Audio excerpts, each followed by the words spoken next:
Good morning, members. I hope you're all well rested. I think some of you were here when I left last night. I hope you've been home. When we finished last night, we were debating the Healthy Futures Paiora Amendment Bill. We are up to the third reading, call number 5, which is the New Zealand First call. Madam Speaker. Jenny Marcroft. Thank you, Madam Speaker. I'm pleased to rise on behalf of New Zealand First in support of the Healthy Futures Paiora Amendment Bill. This is a very common sense bill because it puts clinical need back at the heart of our health system. And this bill focuses, Madam Speaker, on the health system delivering for patients. It's the priority that will flow down through this amendment paper. Madam Speaker, it will introduce statutory health targets, will ensure patients receive timely access to quality services. There will be improved fiscal management of physical assets and the reinforcement of political neutrality across the health workforce. And also, Madam Speaker, I'm pleased to see that the name has been changed to Healthy Futures Paiora Amendment Bill. We have a general coalition commitment with National to put English first. So for that, I commend the bill to the House. Tēnā koe te pika. Debbie Ngarewa-Packer. Thank you. Te Pāti Māori stands in complete opposition of the guttering of our Māori health equity, Māori te tiriti focused achievements that had spent many years, decades of credible research, starting from obviously Tā Mason jury, and the realisation that in order to address a holistic health need in Aotearoa, that required a system that didn't just have a clinical focus, that had a holistic focus on taha wairua, taha whānau, taha hinungaro, taha tinana. And it's taken a lot of years to get the acceptance of what a proper health system in Aotearoa required. So obviously we're gutted at the fact that we've gotten so close yet so far because of the terminology I just heard a minute ago, and that is because of political neutrality. Political neutrality, political appetite, political agendas have gotten in the way, sadly, of what should have been a thorough journey to address the needs that we have as a nation. It is well known the inequities that Māori face through no fault of our own. We don't face those inequities because of race. We face those inequities because of displacement. We face those equities because of historical mururopatu. We face those inequities because of lack of trust and because of lack of any connection to a health system that is designed for us without us. Imagine if we had the opportunity to establish the Māori Health Authority, aku whaiora, paiora legislation without the hang-ups politically that we have seen in the last 6-9 years. Imagine if we were able to establish a Māori Health Commission and we were able to holistically transfer funding and appropriation of funds that was able to address at scale the needs that we have. Imagine if we decided to invest $5 billion at least into addressing the inequities that Māori and Pacifica peoples are facing. Imagine if we were able to make sure Te Tiriti was entrenched and binded into legislation so we didn't continuously have this whiplash of debating that continuously goes on in this House about Māori. Maui Pōmari said in 1919, in fact in this very House, that he, during the Spanish influenza, witnessed the marginalisation, the suffering, the death of many of his people because there was, of no fault of their own, but because of poverty, because of the social determinants, poor housing, because of the fact that we had a system enforced on us that left Māori out. We saw some of that during COVID, when Māori had to stand up for themselves because the one-stop shop approach of the public health system at the very beginning left us behind. It is with that I ask our people to remind themselves that in November you have a choice to all our hauora providers, to all our kaimahi who have been laid off, to all of our academics and our advisors who have been told not to use the word M for Māori or E for equities. In November, you have a chance to invest in a proper health system by looking at the portfolio, looking at the manifesto of the very parties who are asking you to vote for them. To look at manifestos that would entrench te tiriti, that would invest in free dental care, that would invest in free medication delivery, that will invest in Māori hauora at scale, that would invest in establishing a Māori Health Commissioning Agency that can't see any of these entities that use their political agenda to wipe out the progress and the future of ourselves, to protect data, Māori data, and ensure accountability, to build workforce and system capability and stop our health workforce from leaving the country, to invest in mental health and addiction services, to focus on prevention. We had the opportunity, we lost it, because the big parties wouldn't invest in scale and be bold. That is what we need in this country, to stop using Māori as what you want when it comes to elections, but not what you will invest in at scale. We have the opportunity in November to repeal and bring back a health system and legislation that we can be proud of. Kia kaha to our whānau out there. Madam Speaker. Ricardo Menendez-March. Thank you so much, Madam Speaker. Like many other contributors, I wanted to start off by acknowledging that Paora Healthy Futures isn't just a name. It was a new vision for a health system that was gifted to us by Tamai Sunduri, where we had a holistic vision where people, whānau, and the environment were treated as components that all led to good health. And what I am concerned about in this debate is, and I particularly wanted to pick up on the minister's first contributions to outline why I find this particularly problematic, is that we've got a bill that, as the minister spoke about, claims to be, fixing the basics and building the future. And yet, part of this bill is simply undermining the place of te reo Māori and the language of legislation. How does that fix the basics? How does that actually improve patient outcomes? I heard so much sloganeering in the minister's contributions without actually outlining to us how people's material realities will be improved as part of this bill. And that's, I think, particularly concerning because we've got a health system that is under humongous strain. We've got health workers that are calling out to us that they're facing unsafe working conditions. And yet, when you look at the provisions of this bill, one of the particularly concerning components is the political neutrality elements of it, which, as submitters and public health experts noted, actually could have a massive chilling effect on our health workers being able to raise issues that the government of the day may not be addressing or may be doing that, may be undermining their work. And this, I think, particularly raises the question, why is this government treating health workers as their potential antagonists? What are they so concerned about of health workers actually using their voices to raise issues around health policy changes or whether the status quo is working, that they need to put elements in this legislation that would effectively gag them from being able to raise these concerns. And it concerns me because it means that this government may be potentially treating the very same health workers that are delivering the targets in this legislation as their enemies.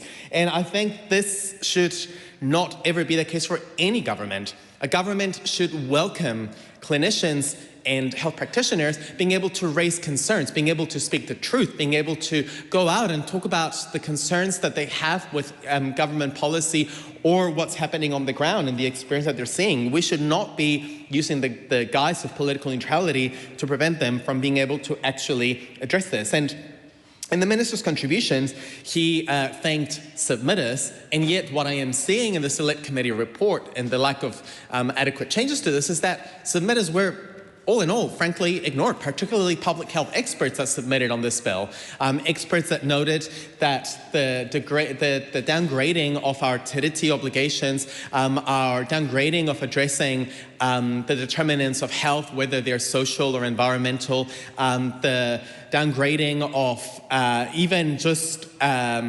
addressing inequities that, as the previous speaker noted, have been embedded into our health system through historical violence that will not be addressed simply by slapping a bunch of targets into primary legislation. And ultimately, the people, like I said, the people who are in charge of meeting those targets are the very same workers that are currently being undermined in this legislation as well. I also want to frankly talk about this government's issue with unions. The minister also noted in his contribution that unions were named in the legislation multiple times as if though it was a bad thing. Well, those unions, and particularly in the health sector, have been critical at shining a light on the issues that patients face. And patient safety ultimately is a staffing issue as well. If we've got healthcare workers and unions highlighting to us that the workers are facing unsafe staffing conditions, that those very same workers are unable to meet the needs of their patients, you would want to, if anything, empower that worker's voice, as well as empowering patient voice within our health system.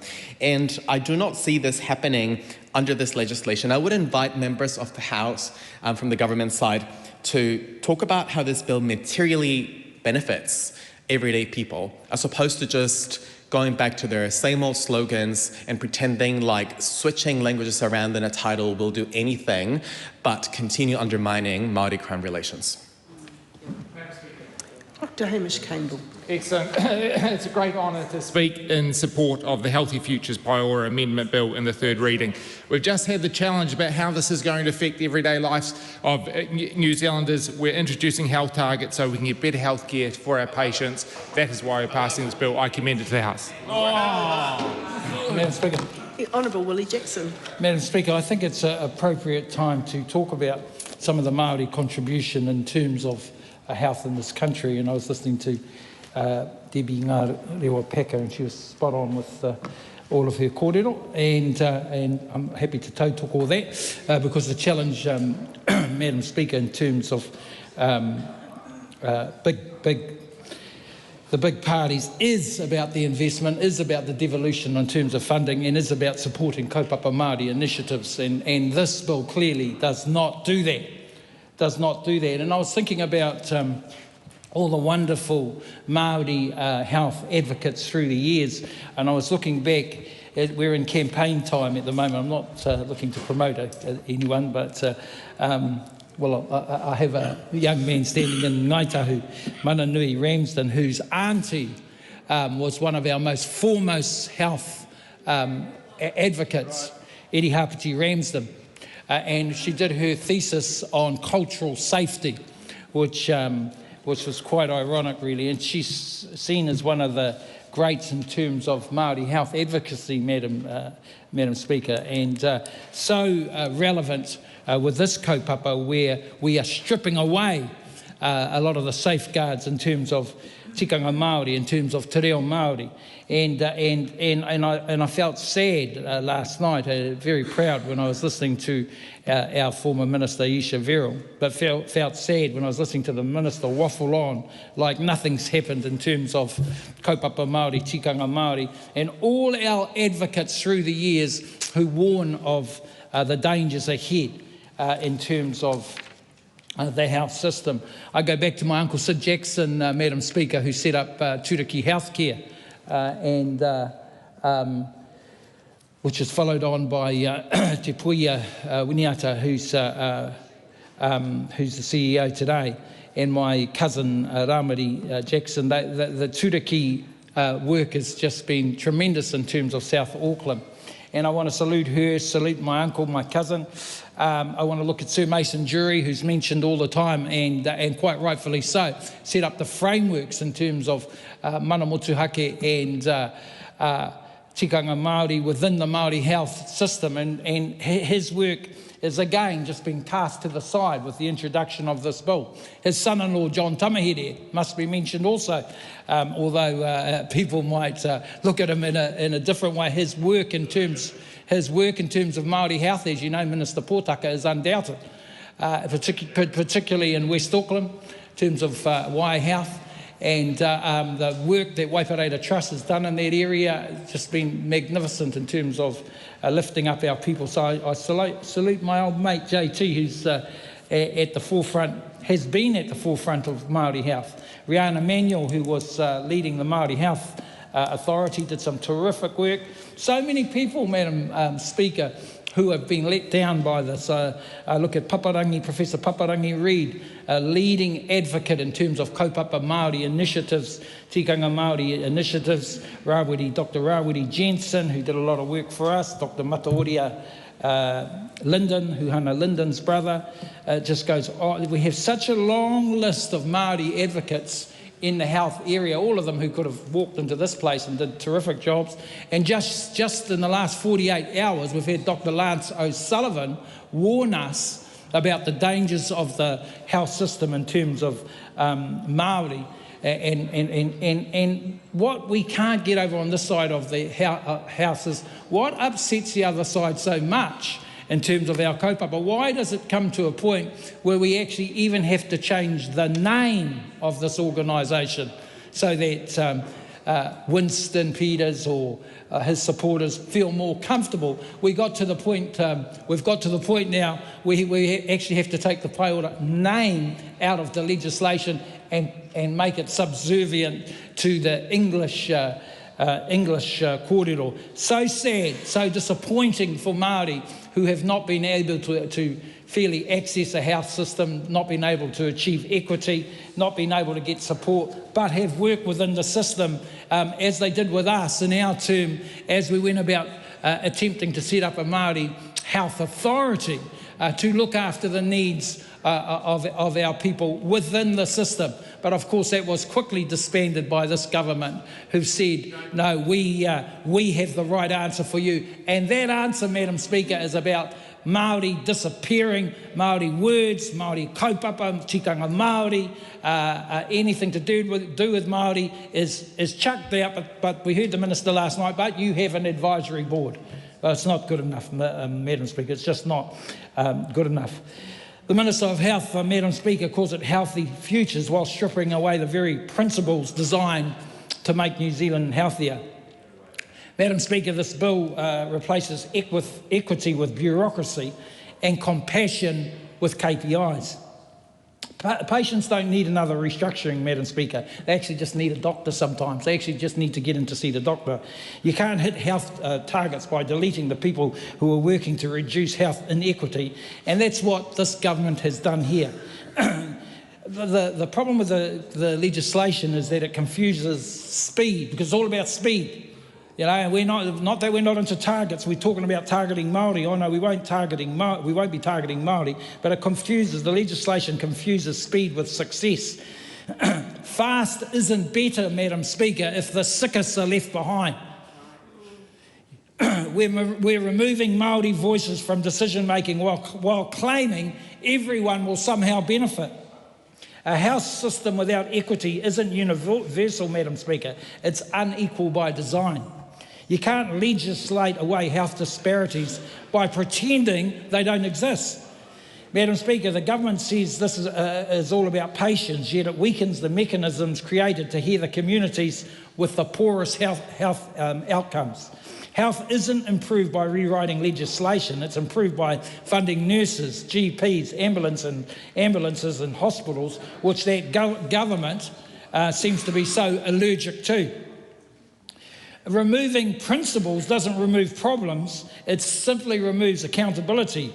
And so when you reduce Māori participation in health governance, you reduce the health system's ability to respond to Māori communities. This is what our people are saying. This is what they're saying in terms of the partnership boards that I want Minister Pōtaka to take some notice of. We do not just want to be the mihi people.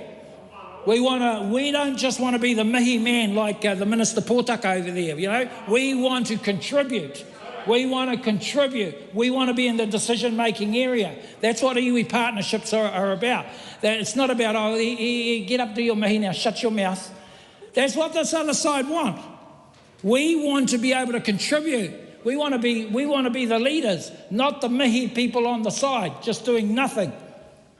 This government, Madam Speaker, is less about improving healthcare and more about rewriting the government's ideological dislike of public health into law and pretending that it's a solution.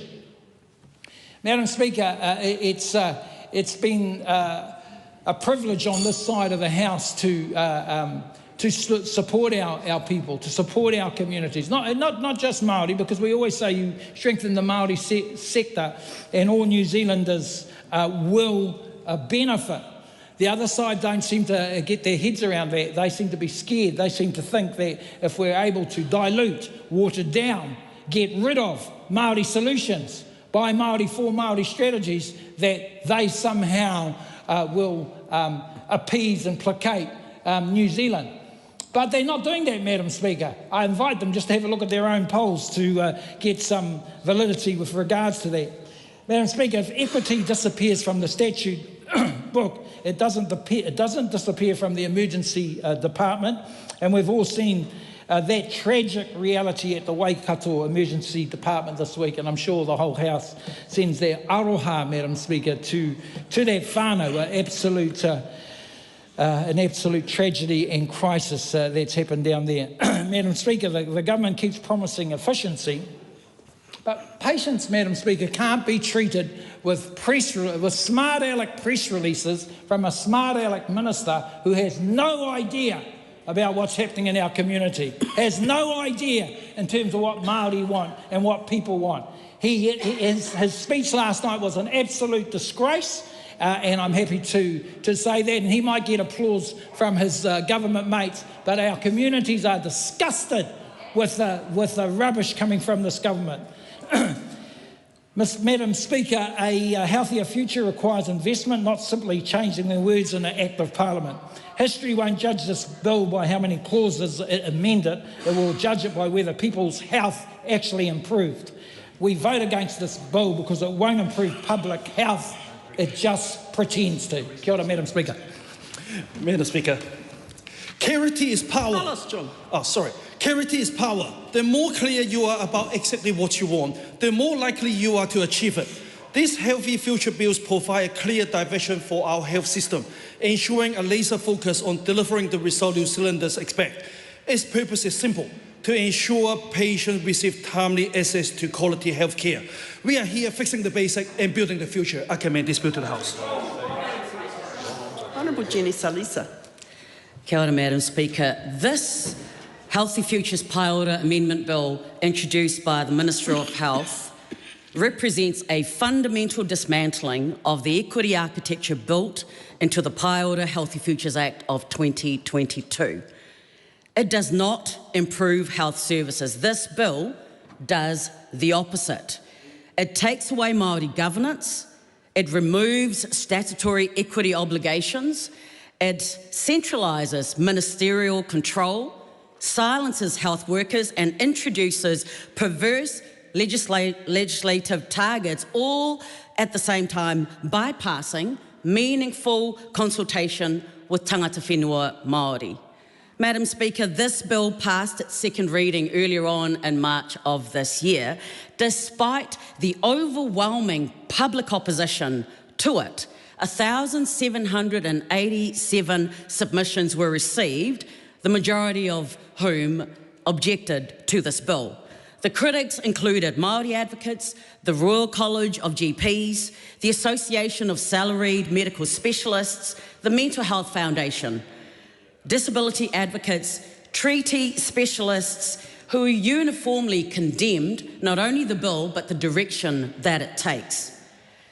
The Minister of Health also did not accept the invitation from the Health Committee for him to provide oral evidence on this bill, which indicates to us in this House that the government whose legislation we have before us does not want to be scrutinised about this bill. The Labour Party strongly objects to the passage of this bill because it undermines Māori voice, it weakens treaty commitments, it takes decision-making far, far away from the local communities that it affects, it erodes the partnership between the Crown and its Te Tiriti partner in favour of an advisory bureaucracy.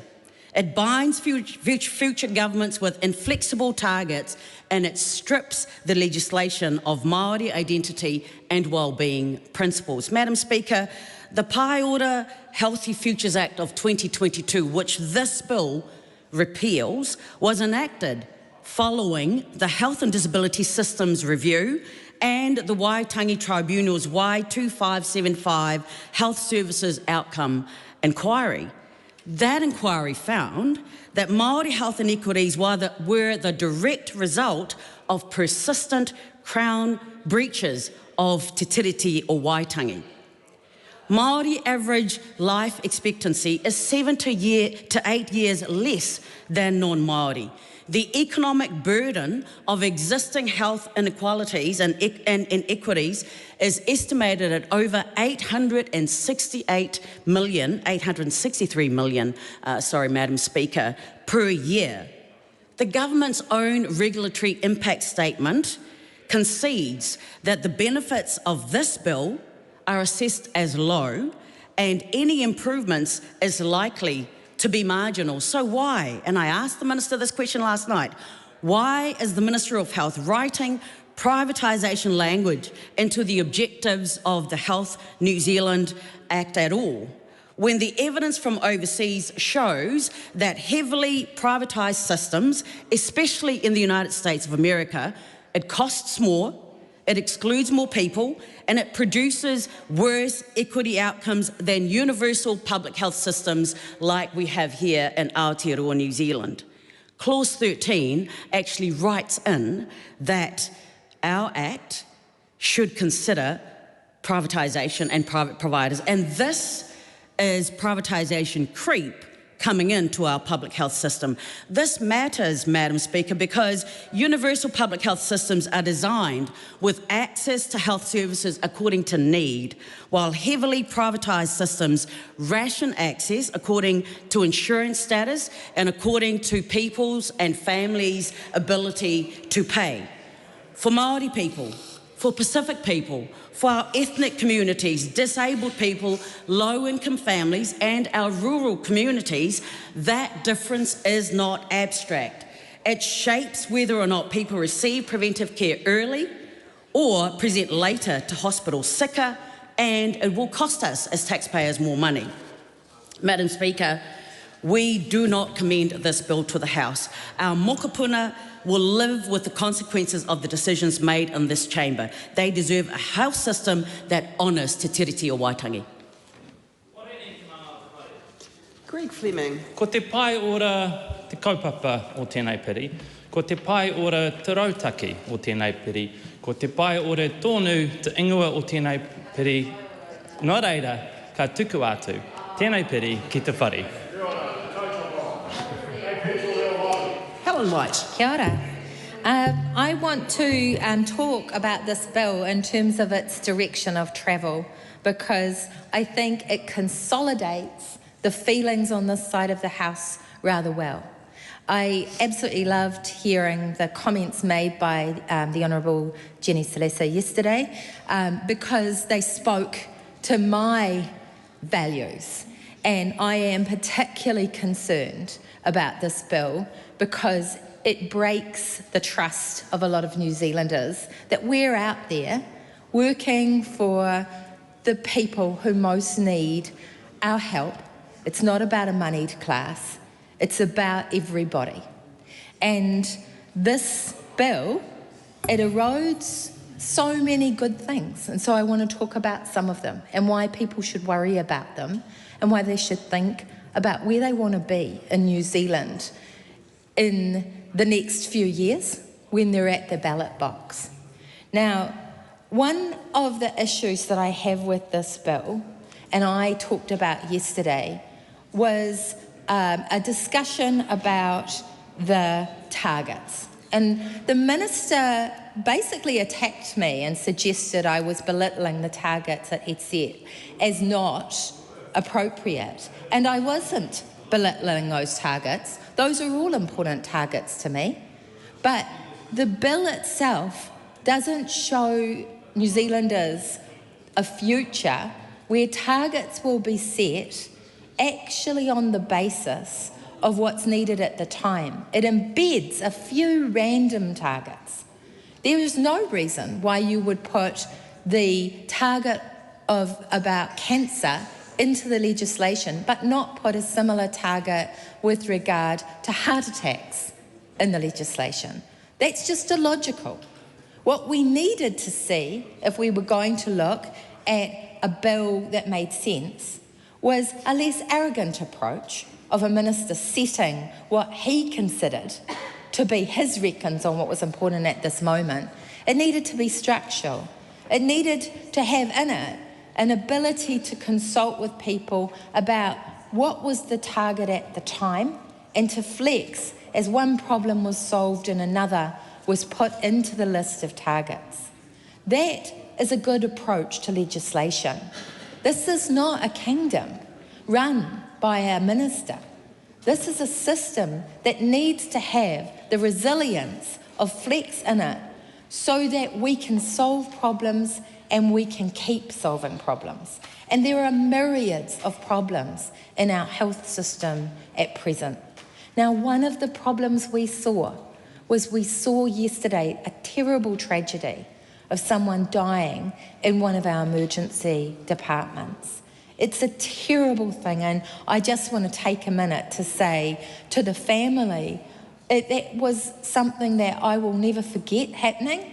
I will always remember it, and I know that people on this side of the house will remember the failure that was in anyone's count. I know there'll be an investigation done, but there was no way that was a good result or an acceptable result.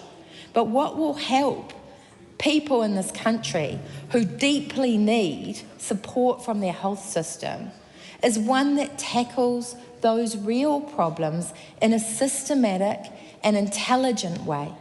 And that means thinking about things like the equity and how we actually get an approach which helps people properly and equally given these circumstances. That means we do have to concern ourselves with things like the 8 years of different life expectancy for Māori.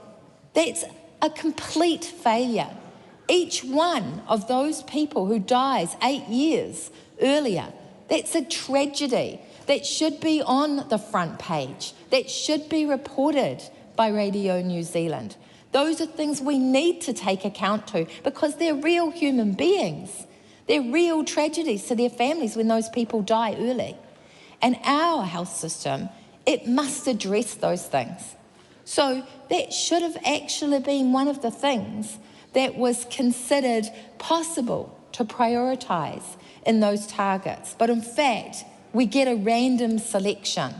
We get a completely random selection, which shows an unbelievable level of illogicality, arrogance, and actually just ideology.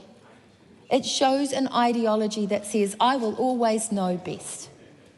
It shows an ideology that refuses to see the tragedy of all the deaths that aren't reported. All those people, 8 years of life taken away from a group of people because that has not been addressed properly. It's not moral that hasn't been addressed. It's a big deal that it hasn't, and it needs to be a priority for New Zealand. Now, I want to talk about the issue over the charter, because again, this is something I did make quite a big deal about, and I asked questions about of the minister. And I was given this glib response that the charter that was embedded and is now gone, it didn't talk about patients. The charter is all about patients. Many systems that we need in this situation Now, I'm going to answer the question, so rather than heckle, perhaps you could listen, and I'll explain why it is that the Charter is important to patients. Functional systems where the health workforce are engaged in a way in their own value system in bringing up issues and solving problems, those are all incredibly important to our outcomes in health. And people on this side of the house understand it's got to come from the workforce. It's incredibly important that the workforce participate. It's arrogant to think it can be top down. It's never worked. It's never worked. It doesn't work in our largest companies, and therefore they adopt different approaches. They involve workers if they want to make things change well. And when it comes to care of people, who is better informed than the person holding their hand? Who is better informed than the workers committed to their care? Those are the people who understand how to make our system better. Those are the people who see the deaths in our workplaces. And this is important. And it is a major difference between the two parties. That one shuns the workforce, is contemptuous of their offering, treats them like they are automatons. And one understands that every workforce has a quality of actual moral engagement. The people who are our nurses and our doctors, they are committed to the well-being of their patients, and they need to be involved in solving the failings in that system. And so it's incredibly important they commit to the values of that system. And one of the things that they committed to, which I suspect was what actually was the decider for the minister, is they committed to addressing the inequities. They are committed to addressing and actually committed to the Treaty of Waitangi. And that would have been red rag to a bull, wouldn't it? Imagine addressing the issues and the failings that have caused such systemic issues as the early death by 8 years of a particular group. Wouldn't that be just the terriblest thing to do? That's what people on the ground see, and that's what they want to solve. But now we take away their participation in that by removing the charter. And it was a well thought out charter. I read it. There was nothing wrong with that charter. It was going in the right direction. Now I want to talk about Clause 13, the privatisation clause. This commits our health system to looking at contracting out. Now, this may be the Trojan horse of this. While we all look over here at some stuff that's really important, this is an objective that is put into the legislation that is highly ideological. As the Honourable Jenny Celeste said, this hasn't worked overseas. It's causing great concern. In places like America, which have such wealth, people don't have decent health care. Is that the way we want to go? Because that's the way that the government is taking this country. It's taking it towards poverty, despair, and death. That's what it's taking it towards. Thank you. Dr. Vanessa Winnick. Thank you, Madam Speaker. It is a pleasure to take a call on the Healthy Futures Paiora Amendment Bill. National is taking the health system back to sensible measures of actual performance, because we do know that when those targets were taken away, the wait times blew out massively, and it was incredibly frustrating as a GP to see the inability to get patients into the system when the system was not focused on making sure that patients were being seen. It's very obvious to me that this is a tool that works very well as we see waiting times go down. And as we are fixing the basics in the system, we'll build the future. And I commend the bill to the House. The question is that the motion be agreed to. Those of that opinion will say aye. To the contrary, no. The ayes have it. Party vote has been called, please, Clerk. New Zealand National. 48 in favour. New Zealand Labour. Toru tekau mā whānga pōti whakahe. Green Party of Aotearoa, New Zealand. Te kau mā rima ngā pōti whakahe.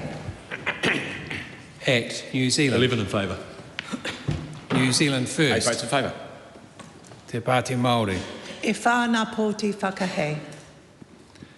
Taku Te Ferris. Kotahi te pōti whakahe. Maria Mino Kapakingi. Kotahi te pōti whakahe.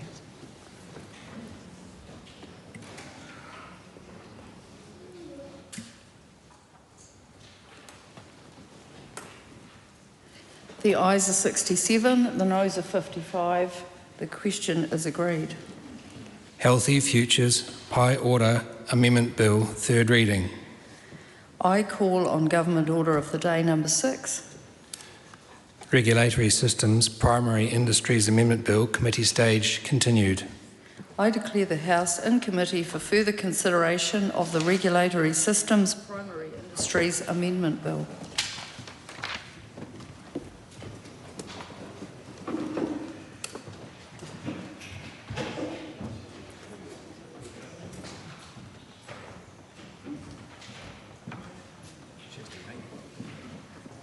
Moment. I thought it was continuing. How far through did we?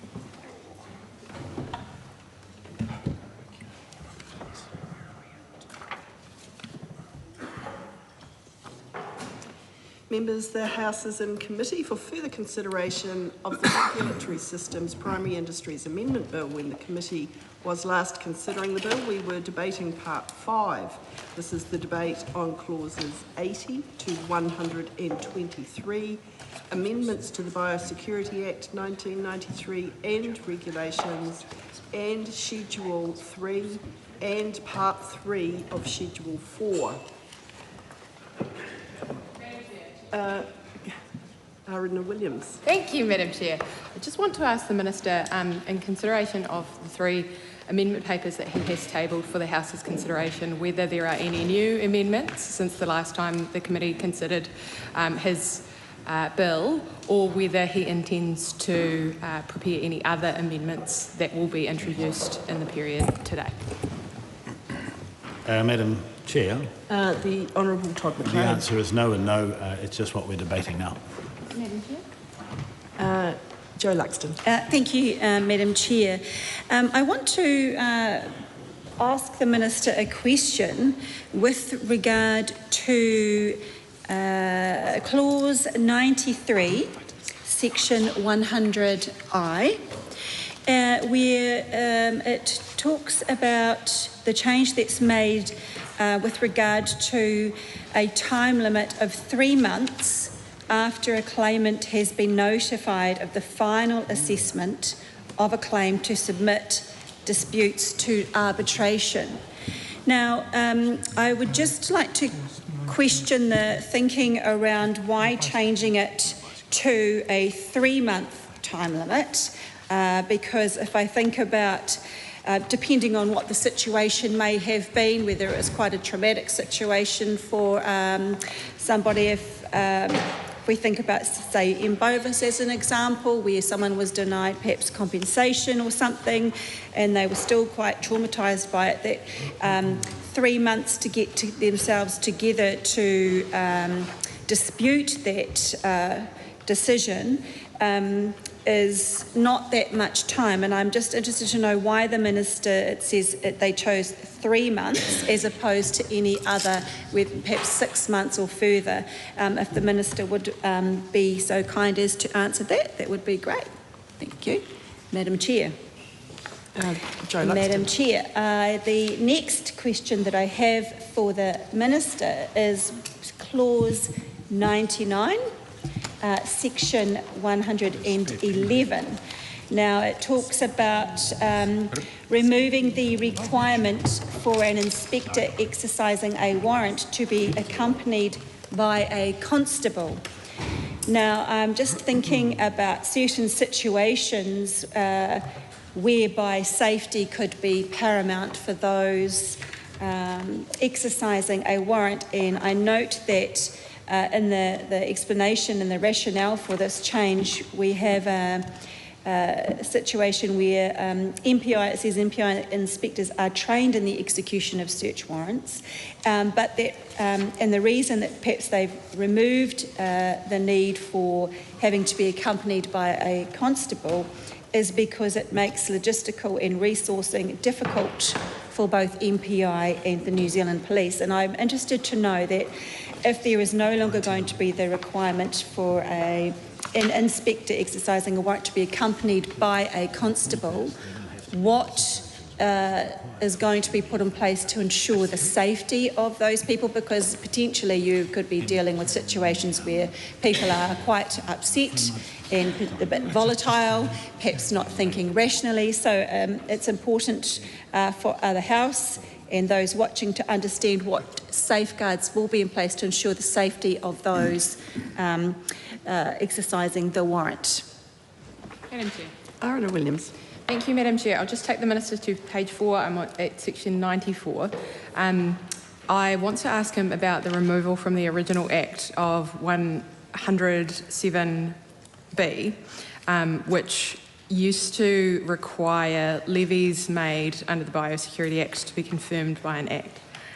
This is a change to the way that levy-making powers will apply to the Department, and is a question about why, really what levies he intends this to apply to, given that the old power would have required Parliament to pass those levies, or at least confirm those levies, and that is an ordinary sort of levy-making power. Levies are more like a taxation power, and in this situation we are guided by guidance from the Legislative Design Committee, and these kinds of levies that are being entirely decided by the Department and not either by a Minister or by Order in Council are relatively unusual in our system.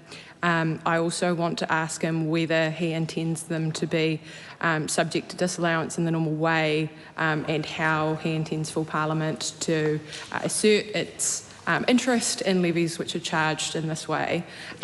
It would be helpful if the Minister could give the House an example of a levy which uses this power and will be changed in this way.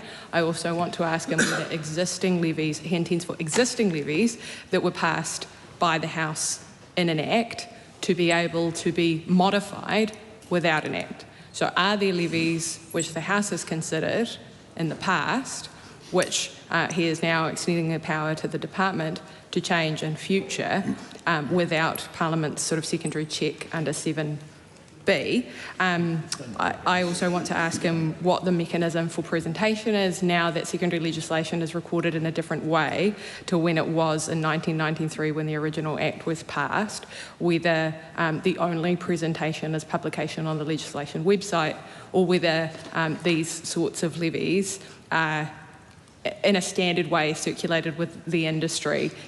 Really the question is, do industry stakeholders who will be levied get the kind of notification that you would expect when a levy is much more like a tax than a fee? These levies, the levy-making power here is broad. He hasn't narrowed it.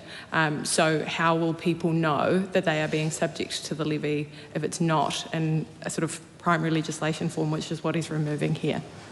Madam Chair. The Honourable Toby Clay. Just to help members, I thought this can be quite interactive, and thank them for their questions, which are helpful. In respect of the 3-month period asked by the Honourable Joe Luxon, this is merely to set a time frame so that the system can work very, very well. Ultimately, where somebody has had a decision made and they want to appeal, they will be aware of this as they go on. It won't be a surprise to them. Often they will be quite prepared, but there have been examples of where a very long period of time they get to come and appeal, and it makes a bit more of a challenge for the smooth functioning of this part of the Act. Where somebody does want to appeal a decision, they need to submit their appeal. That's not the end of the process, becomes part, and it becomes continue to be interactive as they go forward. It was supported broadly by many of the representatives of the primary sector, and we think that this is fair and balanced, but it doesn't mean that actually it is taking away the ability from people to appeal. It actually just focuses it and means we get a better decision-making process. And as far as the warrants are concerned, where there is an necessity for a warrant to be served or some form of investigation, the need for a constable often can delay or create cost. MPI will have the ability to judge different circumstances. There'll be many where they will judge actually a constable is not necessary. It's very straightforward, but they will take responsibility of staff and safety and so on seriously. Where they believe a constable is required, as they have made an assessment, of course that's available to them. So it doesn't say that one shouldn't be there, it just means that they don't have to be on every single occasion. In some cases, warrants will be very, very uniform and you know, very, very standard. Others, the level of risk or concern may rise, and in which case a decision is made to ensure safety of all concerned. In as far as the last question is concerned around levies, across the primary sector there are many levies available to us. There is a process of consultation and engagement that works very, very well, but it is the judgment of the government that having to come back and set levies and primary legislation takes up time of the House that often can be better used, but it does not mean that the government or ministers are not involved in the decision-making process. It is not left to the department to do. They would do the work. It's a very similar process to any other regulation that would be set. The consultation, there are many safeguards that a minister has to be assured of before a levy is set or can be changed, and ultimately I'm advised that it is a regulation, so the Regs Review Committee has the opportunity to look at these and so on. So we're just taking away the change to a levy where it needs to be set from the time of the House, but there is still scrutiny both in government, ministers and at the same time members of Parliament through the Regs Review Committee. Steve Abel. Thank you very much, Madam Chair. Good morning, Minister. Happy to have a back and forth if that makes things easier. I'm on clause 100 in part 5, section 114A, application of articles or substances from aircraft. Now, being removed is the requirement that there be a notification in a newspaper circulated in the area. That seems logical and somewhat, I guess, archaic in terms of other options that are available to us now to communicate with people. I wonder in what's been replaced with, it says, a public notice must be published in one or more of the following ways. By Gazette, by publication of all major metropolitan dailies, or, I won't read them all out, but it goes through a number of options. I wonder, is there a risk, Minister, that if there's not one certain place where the public can go to be notified of when there's applications of articles or substances from aircraft, that the least onerous option might be chosen, but it may not be the most effective one for communicating to the public of that occurrence, and what advice you may have got on that. And then the other question is, in terms of consideration of the risks of different substances in 5B, the nature and significance of the matter required to be notified. The Chief Technical Officer must consider those, including the characteristics and geographical spread of members of the public with an interest in the matter. Where is the guidance for technical officers making those determinations on which substances are of most concern or interest to the public, presumably because of their risk profile?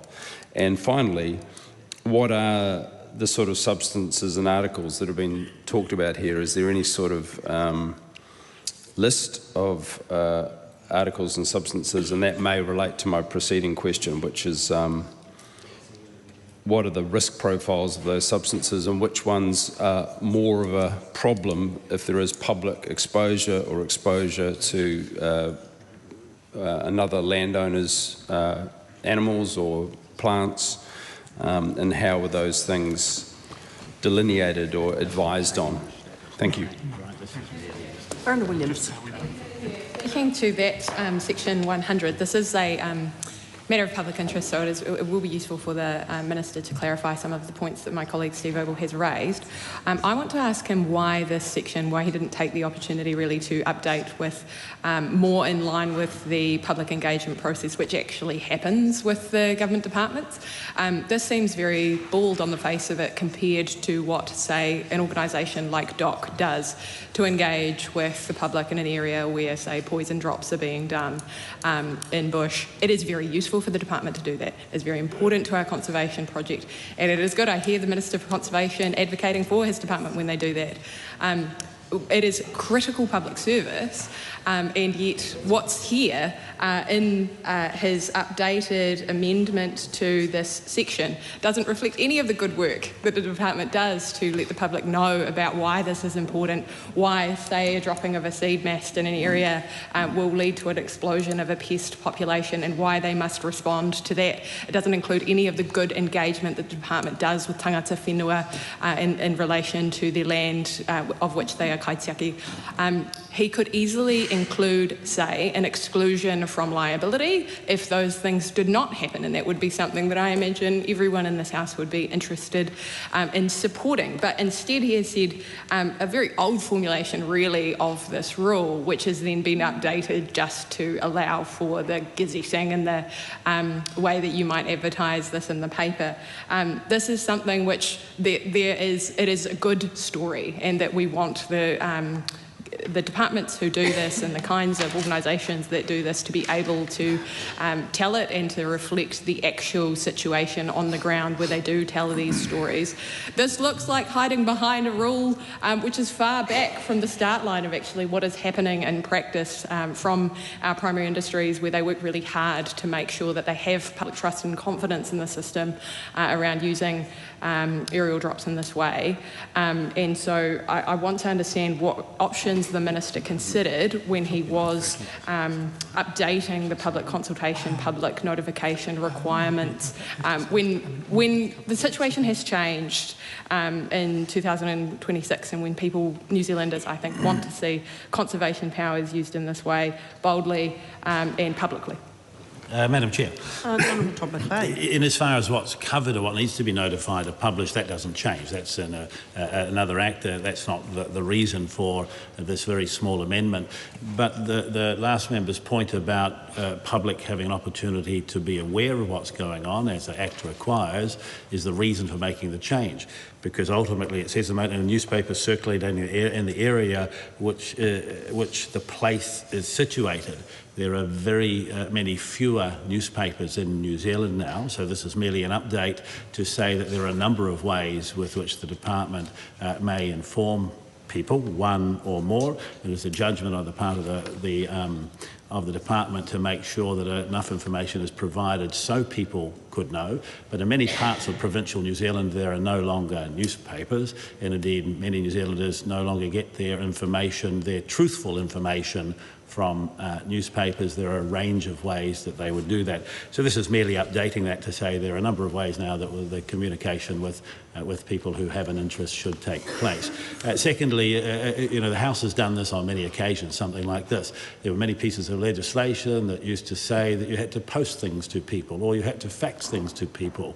At the time that we updated those, we didn't go into the depths of what information should be provided. In this case, there is no change to the things that trigger the need for providing information to New Zealanders. We're merely saying there are many ways to do that, including through online means. Honourable Joe Luxon. Thank you, Madam Chair. I just have a question for the Minister in response, and an answer he gave in response to a previous question of mine around the issuing of warrants. And the Minister talked about the MPI. Obviously, they don't they will ask for police or a constable to support if they feel that they need it. But I'm interested to know how is it that they are going, and if there is any criteria that they're going to use to judge whether or not they are going to need a constable or not, because people can be quite unpredictable in certain situations. So are they doing monitoring of those people? I mean, what assessment's going to be given? What criteria will they follow to know whether or not they're likely to need a constable or not? Well, Madam Chair, I Honourable hope the member's not suggesting she's bringing an amendment paper saying that we should be monitoring people. The answer to that is no, of course not. But ultimately, the department has been doing these things for a very long period of time. They are skilled at it. They have obligations to their staff through health and safety. They take those seriously. This is merely saying that there will be situations where their experience has shown, the knowledge that they have has shown that the use of a constable is not needed and therefore would be an additional cost or delay, but they also will take their responsibility seriously in situations where they believe there could be a need. They have the ability to do that, and I expect that they would. Steve Abel. Thank you, Madam Chair. Just following up on that, your response to Clause 11, Section 114. Appreciate that response. Obviously agree with the problem of a diminishment of the number of local newspapers, and a sad loss for us as a country, but it's a fact of what's happened. The requirement that 5A, that a public notice must be published in one or more of the following ways. One of those is C, a publication either temporarily or permanently on the Ministry's public internet site. Shouldn't that be, Minister, an absolutely given, that at the bare minimum it will always be published on the Ministry's website? That seems the least onerous and least costly method of certain notification. And again, I think the problem is, given the multitude of methods by which this information can be communicated, there's a risk that there's not one certain place that is the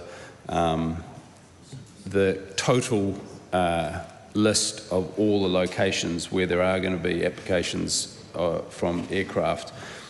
Why would you not have a requirement that, as a bare minimum, there has to be publication on the Ministry's internet and the other options can be additional to that? Well, Madam Chair, I know the member will be surprised to know that probably only he and I are the only two people in the whole country that spend all their time looking at the Ministry's website, but ultimately there will be a range of areas they would want to do it. You know, if you think about it, rather than being prescriptive, we are saying that the Ministry has an obligation to make sure people can be informed.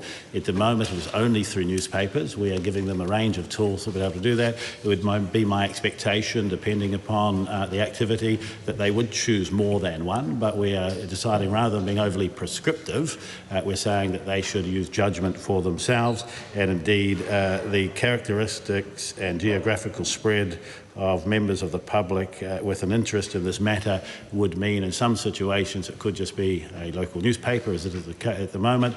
In other situations it could just be the Ministry's website or a multitude of those. I think we are able to trust the judgment of the officials and department to take their responsibilities seriously. It is their desire that people know about this, not that they don't know, and therefore they will take that responsibility seriously. The Honourable Damien O'Connor. Thank you, Madam Chair, and I'd just like to, first time I've spoken on this piece of legislation, and it is a non-contentious one, but there are lots of very important issues in here, and Part 5, of course, relating to biosecurity. It's been consistently judged the most important area of I guess, agribusiness concern. And so we do have to take the opportunity in pieces of legislation like this to tidy up law. Can I refer to Clause 116? And it's around compensation.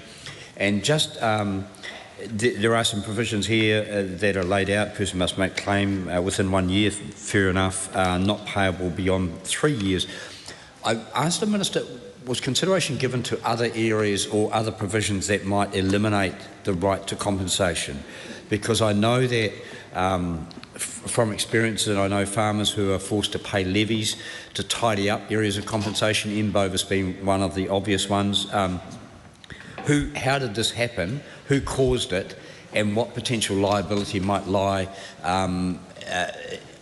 around for compensation or some other obligation to pay back? The question is whether, if anyone, and I think the current Biosecurity Act does refer in a general sense to someone having contributed to the outbreak or incursion, possibly not being able to get access to compensation.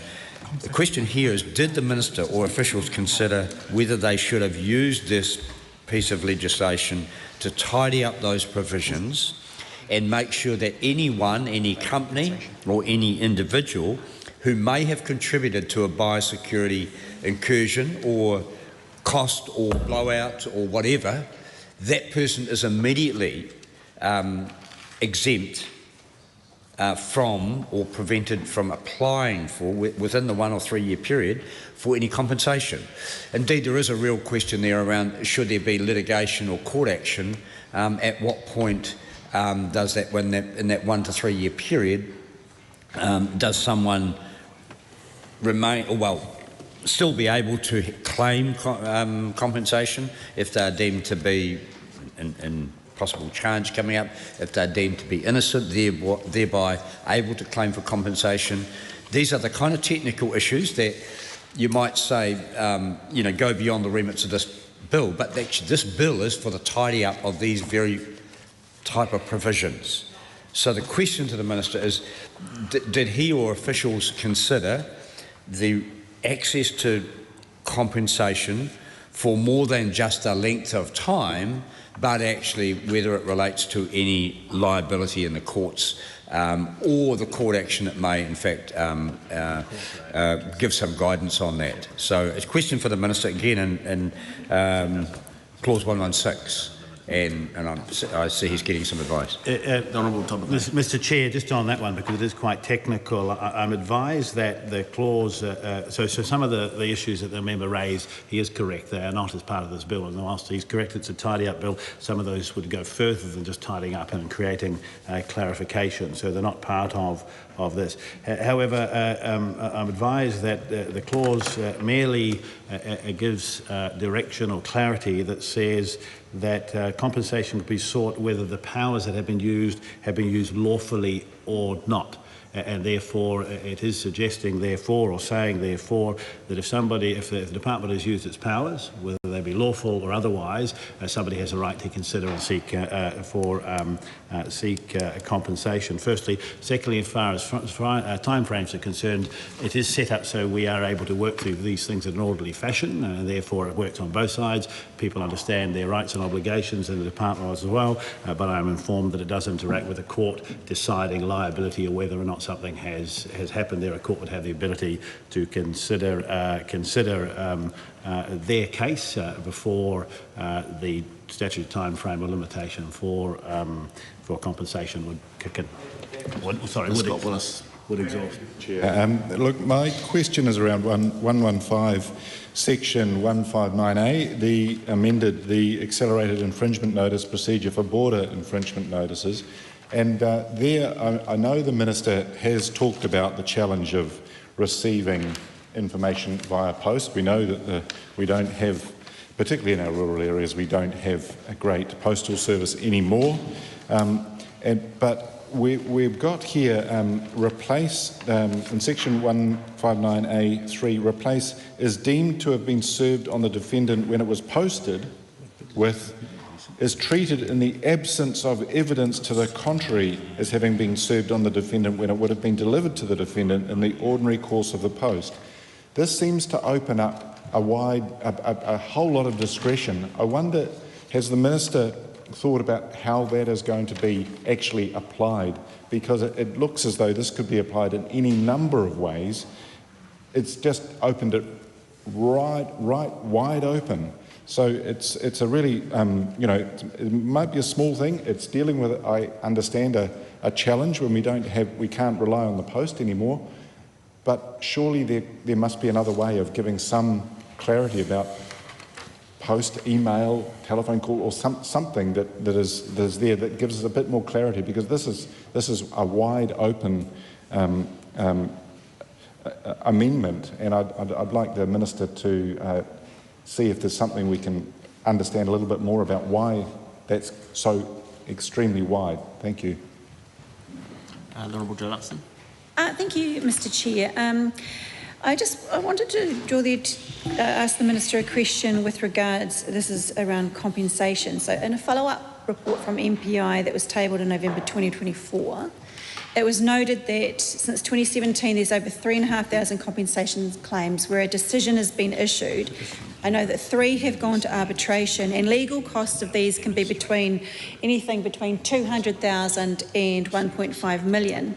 Now, if the arbitration deadline in section 162A(6)(a) introduces a time limit for going to arbitration after a decision on compensation is made, could the arbitration time limit introduced effectively prevent claimants from accessing arbitration in situations where legal advice or funding is delayed? And could this disproportionately impact small-scale operators, farmers and growers, because of this provision? Mr Chair. Arena Williams. Thank you, Mr Chair. Just while the Minister considers that, I want to ask him about section 101, which introduces some wider powers of removal for the officers undertaking search. The new subclause 1B includes a container, and so it's relevant to the Honourable Damien O'Connor's question when it comes to compensation. Essentially, the Minister here is drawing the net wider for what can be seized and removed. Well, maybe not wider, but more explicitly to include, say, a whole shipping container in the situation where a small part of it might be contaminated with, say, pest species. And then at the other end of the net has effectively, as the Honourable Damien O'Connor has said, hasn't closed down an avenue for compensation on that.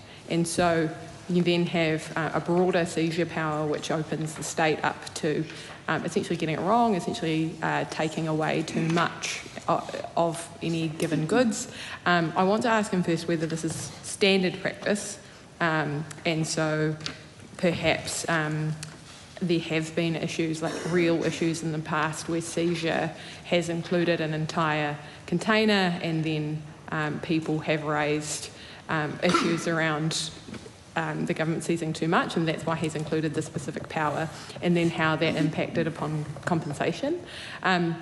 I laughed when the Minister said, that's outside of a statutory bar, and this way would be outside of the ordinary tidy-ups in this bill.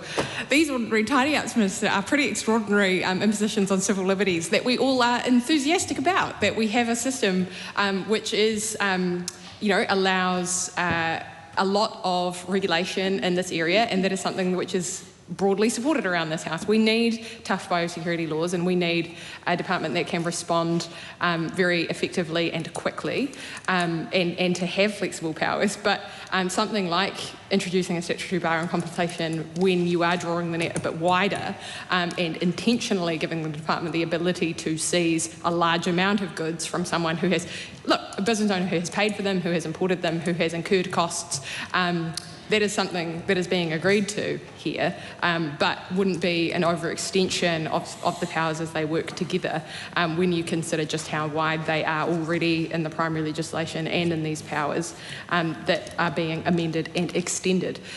So I want to ask him whether, first, is that common practice? I'll just quickly get in another question about the levy-making power. It was very helpful in sort of confirming that he's considered this, it's appropriate for the House not to have to consider every levy change. I think that's broadly agreed, but I heard him say that there would be sort of limitations around the way that increase in levy-making power was used, I think.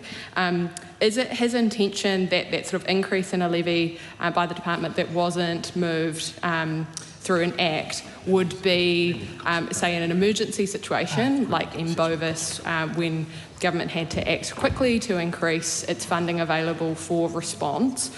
Or would it be the other end of that? Would it be a minor increase or a minor change to the levy, which sort of escaped public notice and wasn't of much concern to anyone? Trying to understand the limitations on that is important when making change to secondary legislation in this way, given that it's a levy-making power which is broad, not a fee, which is associated with actual costs. Mr. Chair, I'll deal with some of these now. In as far as the question from the Green member around post and so on, the change actually helps those who are to have the notice served upon them. So at the moment it says that if it is put in the post, it is deemed to have been served. In this case, it's treated as if it is unless there is evidence to the contrary. So in the case that a notice is posted to somebody and they are overseas at that period of time, the mere posting of it under currently would say that they have received it, they've been served. In this case, there could be evidence shown to the contrary that says they're overseas, it wasn't served, and therefore actually hasn't taken effect. So this is, in a way, a clarification that provides protection to those that are receiving a notice to make it fairer upon them. It won't make a lot of significant alteration, but it is, we think, fairer in that respect. In as far as Joe Luxon is concerned, Honourable Joe Luxon, the answer is no, it won't have a detrimental effect or an unreasonable effect upon smaller farm operators. We have considered that. For the containers, it is a fair and an important point. I thank the member for her enthusiasm for this part of the bill. I'm glad we're moving through it quickly. I would hate her enthusiasm to Dwayne as we continue through urgency. But if you think of it from the point of view of everything we do in the Act is to protect New Zealand producers from pestilence or other things that could come across a border. There will have been situations where a whole container needs to be seized. We are near or detained. We are merely clarifying clarifying that under the law, so there is no ambiguity. But in the case that a part of a container has a biosecurity hazard in it, it is not unreasonable to assume that other parts of that container may also, therefore, have been affected or could be affected. So the Ministry takes a precautionary approach, but not a heavy-handed one. The changes that we're putting in place, I think, are fair and are well balanced. And although the member is right, we take biosecurity very seriously, this type of bill is merely to make smaller changes, not necessarily overly consequential ones, so the Act can continue to work and be enforced appropriately, rather than having to wait for a time when the whole Biosecurity Act itself may be changed. Some of the way we are serving notices, these other clarifications and so on, are extremely important in this fair, smooth functioning of the Biosecurity Act, but in themselves would not necessitate an overall amendment or review of the Biosecurity Act, which would have an opportunity to consider many other things. Thank you, Mr. Chairman. And I've referred to clause 106 here, amended declaration of controlled area.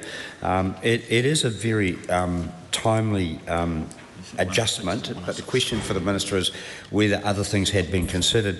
It is the public notification process here. An example might be the Madagascan ragwort, which is a growing issue up in Northland. And I know it's been raised with the Ministry and the Minister himself. That is, when do you declare a controlled area? And it states here when you do, and the decision making on whether it should or shouldn't is something that I hope the Minister is looking at. Notice in the Gazette, you know, a couple of people might read the Gazette, all major metropolitan newspapers, and there might be, they might read the Herald up north, but not necessarily. It does go on to say, this is in notifying the public of what is a critical component of the Biosecurity Act and its workings, is how you notify the public. Deciding which methods of notification are the most appropriate, the Chief Technical Officer or Management Agency must consider.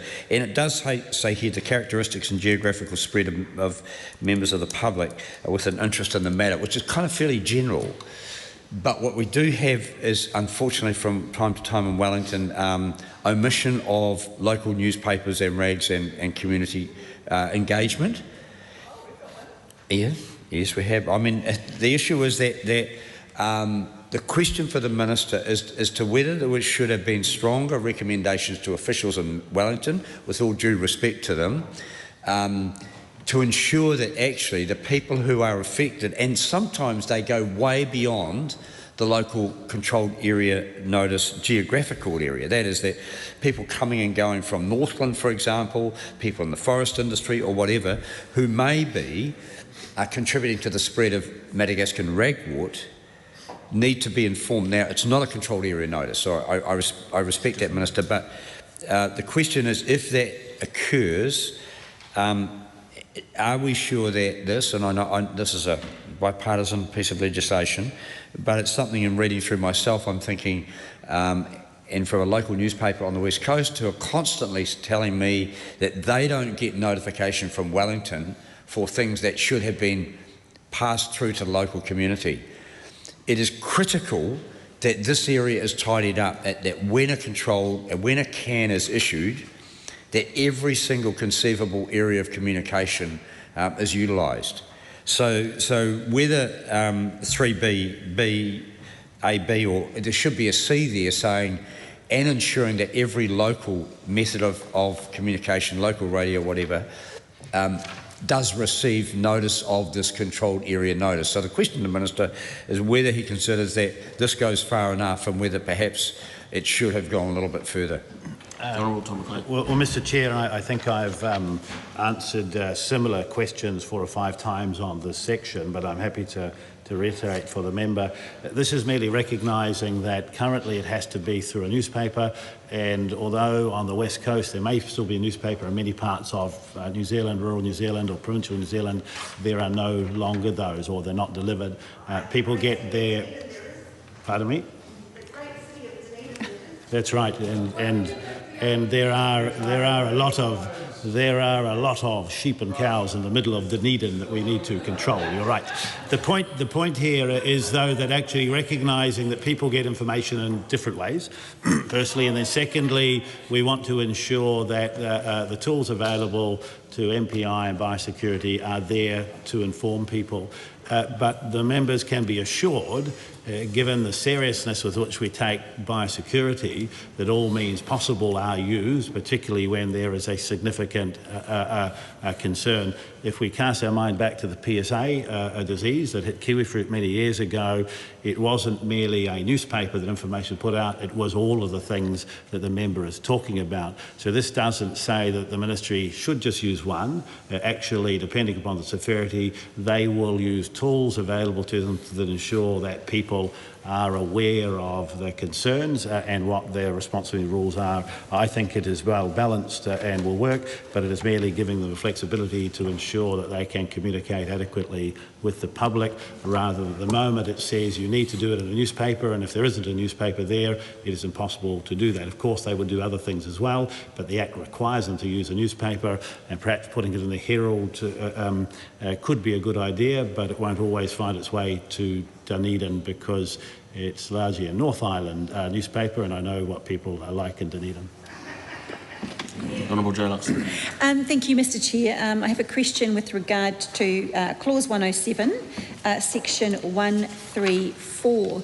Now, the one after Section 1341, insert 1AA, an inspector or authorised person may permit a movement under subsection 1B, subject to any conditions that they consider to be reasonable in the circumstances. Now, when we're dealing with biosecurity and enforcement areas of controls and things like that, this is can be quite a pretty serious situation, and I just wondered if the Minister had given any more consideration to perhaps tightening up that wording or make it a lot clearer, because when what someone considers to be reasonable, what someone can take a call if you wish, but what someone considers to be reasonable in a circumstance could be quite different to what another person might consider reasonable. So I just wondered if there should be a little bit more stricter or tighter type wording in there to give a bit more, I guess, beef to that clause. Mr. Chair. Anita Williams. Thank you, Mr. Chair. I just want to take the Minister to page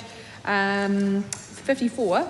I'm at clause 121. I've just had a look through the biosecurity form of search warrant regulations 2012, SR 2012-277. I don't imagine this is something that the committee the Select Committee would have sought advice on, and I just want to make sure. What clause was that again? Sorry. That is clause 121. We're at paragraph 25, or line 25, 26. And the question for the Minister is, I'm sure that the department is getting rid of these regulations because they weren't using them. But I want to ask him why they weren't using them. Because the reason you have some things which would have been under a general police warrant, and that would have been the appropriate sort of search. And then you have some things which the department is entitled to search without that sort of stipulated secondary legislation described form. And why was there something in the middle is the question. Why were there searches that were being done by the department that weren't prescribed in secondary legislation as a power that the department had? Or why were there then searches that were not authorised by police that were that fall within the category of more serious searches and more invasive searches? There's no doubt that the department is empowered to search, but was it the case previously that the government was using it, that the department was using its generalised search power without using the specific powers in the secondary legislation? I have no doubt in my mind that the secondary legislation was out of date. It required any number of disclosure of documents which are no longer relevant, but the question is, were searches done which were outside of the mandate of the department? Mr. Chair, in as far as Honourable Joe Luxon's questions or comments around an inspector and them being able to consider whether or not an activity can take place when there's a closure order, the point here is that the inspectors are authorised people, are trained and will have guidance and guidelines. It is not unreasonable for us to allow them to consider a situation where movement of a person may be necessary, but at all times would be our expectation, and they would consider risk in as far as biosecurity is concerned and the necessity of a person to do what they need to. And so it is merely allowing that so it is not unclear in law. There will be times where I'm sure that has happened, but we just want it to be clearer.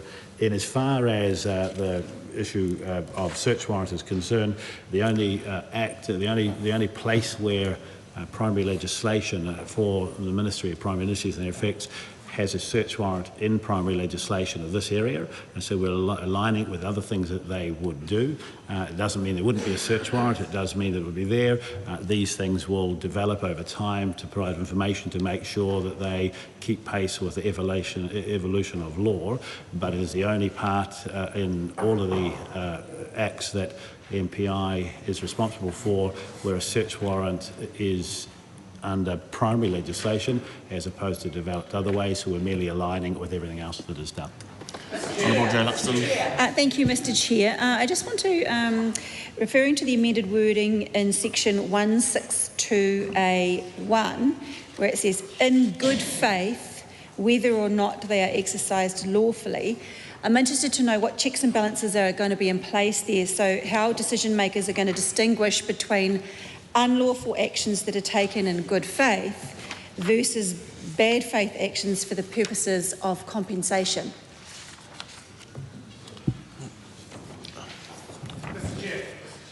I'm going to put the question. Are you taking closure motion? All right. The question is that part 5 stand part. All those in favour say aye. Aye. To the contrary, no. The ayes have it. We now come to the debate on part 6. Part 6, this is a debate on clauses 124 to 130B, amendments to Commodity Levies Act 1990 and part 4 of Schedule 4. The question is that part 6 stand part. Mr. Chair. Honourable Joe Luxon. Thank you, Mr. Chair. I want to talk about the extension of levy orders from 5 to 6 years under section 13(2) as amended by section 127 of the bill.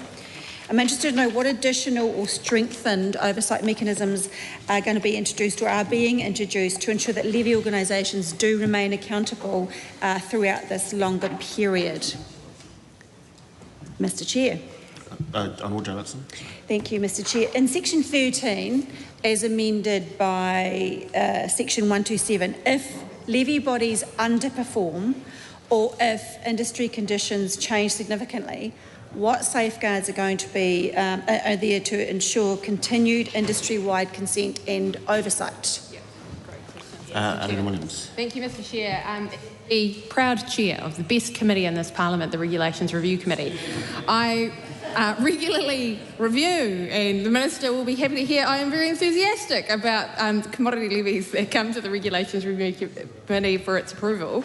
I want to ask him about, though, the problem and whether he has considered advice or amendments in this piece of legislation to the problem for the Regulations Review Committee when considering these levies, which is that essentially, they recognise that there is a free rider problem in the industry where if the industry is doing really well, it is very difficult to share costs of improvements which benefit everyone if some actors within an industry do not play along, so that they are empowered to use state power in this way, as set out by this Act, the Commodities Levies Act 1990, to share those costs. That is a good thing. It is good for brand New Zealand. It is something with immense public benefit.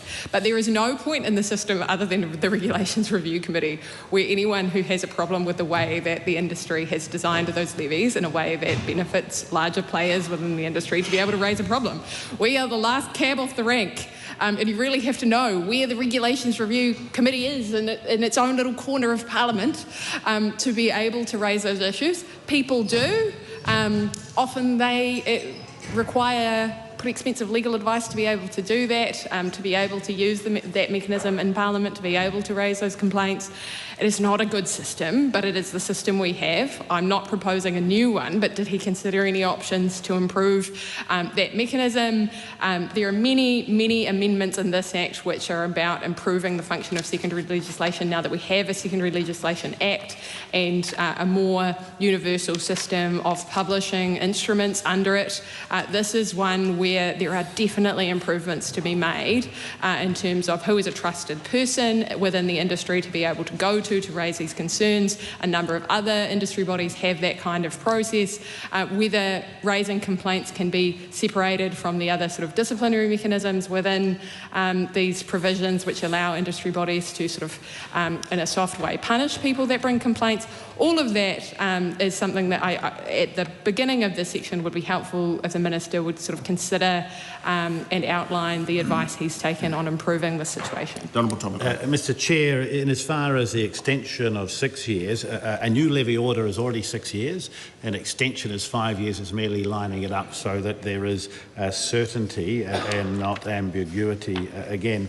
So if a new levy order is set, it is for a 6-year period, but an extension is for 5 years. It actually will reduce cost and compliance and create certainty for those who are to pay the levy, but also those who are responsible for the use of the levy. For the last speaker's questions, ultimately the decision of the Minister and therefore Cabinet to set a levy has a number of things that needs to be considered.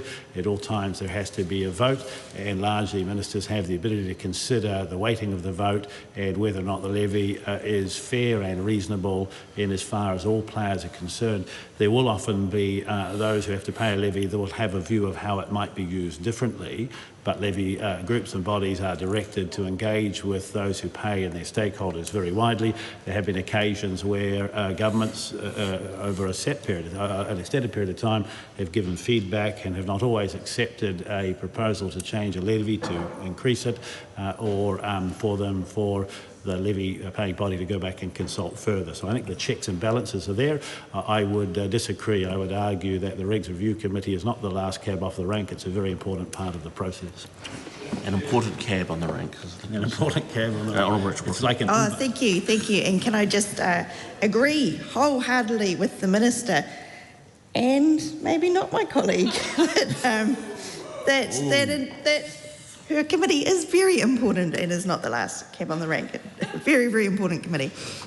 I'm a proud ex-member of it, as are many people in this House. But anyway, that's not my question. My question is about the application of the commodity levies to a range of different levies. so a range of different types of producing food, and my questions relate to some of the terms used here. So there's a reference to full season and also a reference to total area of land. So if the levies apply to, so in 125A at 1, I think, is that where I saw it? And then we have total area of land at 3. But it's actually a very simple question. And that is anywhere else in the legislation a full season defined? Is that just a term that's running through? And is a full season, there's a reference here to not beyond 12 months, but is a full season, I presume a full season will be quite different in different categories that the levies apply to. And is any clarity needed on that? That's one of the questions. And then the total area of land devoted to the production of the commodity, sorry, not just food, other commodities, is that also in a phrase that is defined in the legislation already, and is that something that could cause questions or not? Are these commonly referred to phrases? So the full season makes sense in each of those different levy categories, as does the total area of land. Thank you. Mr. Chair, so this amendment allows some flexibility when measuring the weighted voting, i.e. volume or value of product in support in referendums, and allows industries to be able to more accurately measure support in the most effective and efficient way. So for a levy order to be brought to a minister, to set a levy, to increase it, the minister has to be assured that it has support. And there will be different ways of considering this. This allows for a greater sale. Actually, it refers, probably it helps with the question earlier about those who are smaller producers, and for the minister to be assured that actually that an appropriate amount of support is there for him to he or she to decide to bring the request for an increase in levy to Cabinet. And so actually, as far as the questions are concerned, it is not necessarily to state what a season is or areas of land and so on. From sector to sector, each levy itself, separate levy, separate act and so on, it will vary from peroni flowers to fruit to all sorts of other things and so on. It is very well clear and it is understood, but a minister would have to be assured when those measurements are being used, or that category, that it does line up, and that would be advice he or she would receive. Steve Abel. It's interesting to see colleagues across the House clamouring to articulate the value of their own committees when, of course, the Primary Production Committee is the best and most important committee. So many cabs on that rank now. But the Kumara doesn't speak of its sweetness, Mr. Chair.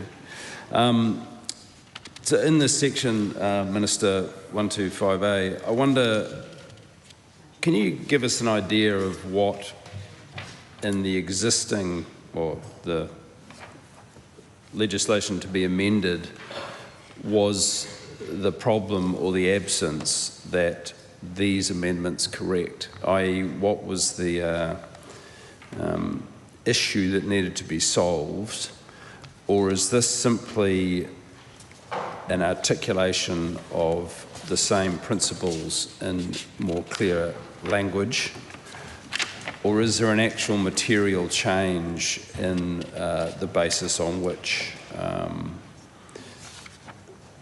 commodity levies are dealt with through these amendments in all of the parts of Section 125A, 1 through to 4? Thank you. Well, Mr. Chair, thank you. Can I suggest that the Regs Review Committee is to Uber as other committees are to a Lime scooter, so they do a very important job. In effect, there is not a significant change. Levies and levy orders, it works very, very well. They are well supported. You can look in many areas of significant production in New Zealand where the levy is used for research and science and other things to help the levy payers be better at what they produce, to meet obligations and to improve production. So the system works well. These changes should be viewed as minor but ongoing improvement to ensure that the system continues to work well. So it's not a change of direction, it is not a change of principle, it is merely as an example, where one of the earlier questions, where a new levy order is for 6 years, where an amended or updated one is for 5 years, to line it up so there is certainty. Every time there is a difference without it being purposeful, there can be uncertainty and therefore could lead to cost. This is merely where you have a car. Occasionally you will change things on the car to ensure it continues to work as well as it could. New tyres, some of these are as important as new tyres on a car. The Honourable Damien O'Connor. Thank you very much, Mr. Chairman. And look, this is a unique piece of legislation and provides huge opportunities for New Zealand exporters, and I fully support it. It has endured the test of time, but it's not been fully utilised as it might be. Can I just come back to Section 125A, Section 5, amended restrictions on making orders? And while not having the wording of the status quo in front of me, I guess if you go down to 3, replace Section 5 to AJ with, we're voting to support the referendum was conducted on the basis of the area of land being more than half. Maybe the Minister can explain to me how that has come up, because actually area of land is a very, very poor mandate for anything, given the huge variability in the productivity and the capability of farmers and growers to produce from that land. And so can the Minister clarify that, firstly, it's not, say, a grower with X hectares and then additional hectares that might be fallow or not utilised, that is, that it might be part of a so-called orchard operation but not in production. So is the clarification and the specifications around the land appropriate? And then secondly, or to go back to my first question, the appropriateness of that to say that if half the land area for a commodity, say avocados or something else, agree with this, when there may be more productive, highly efficient growers who have less land but produce a hell of a lot more commodity or product, they get outvoted. This is a critical, and from a constitutional perspective, arguably one of the more critical areas of government legislation. This is the right to tax.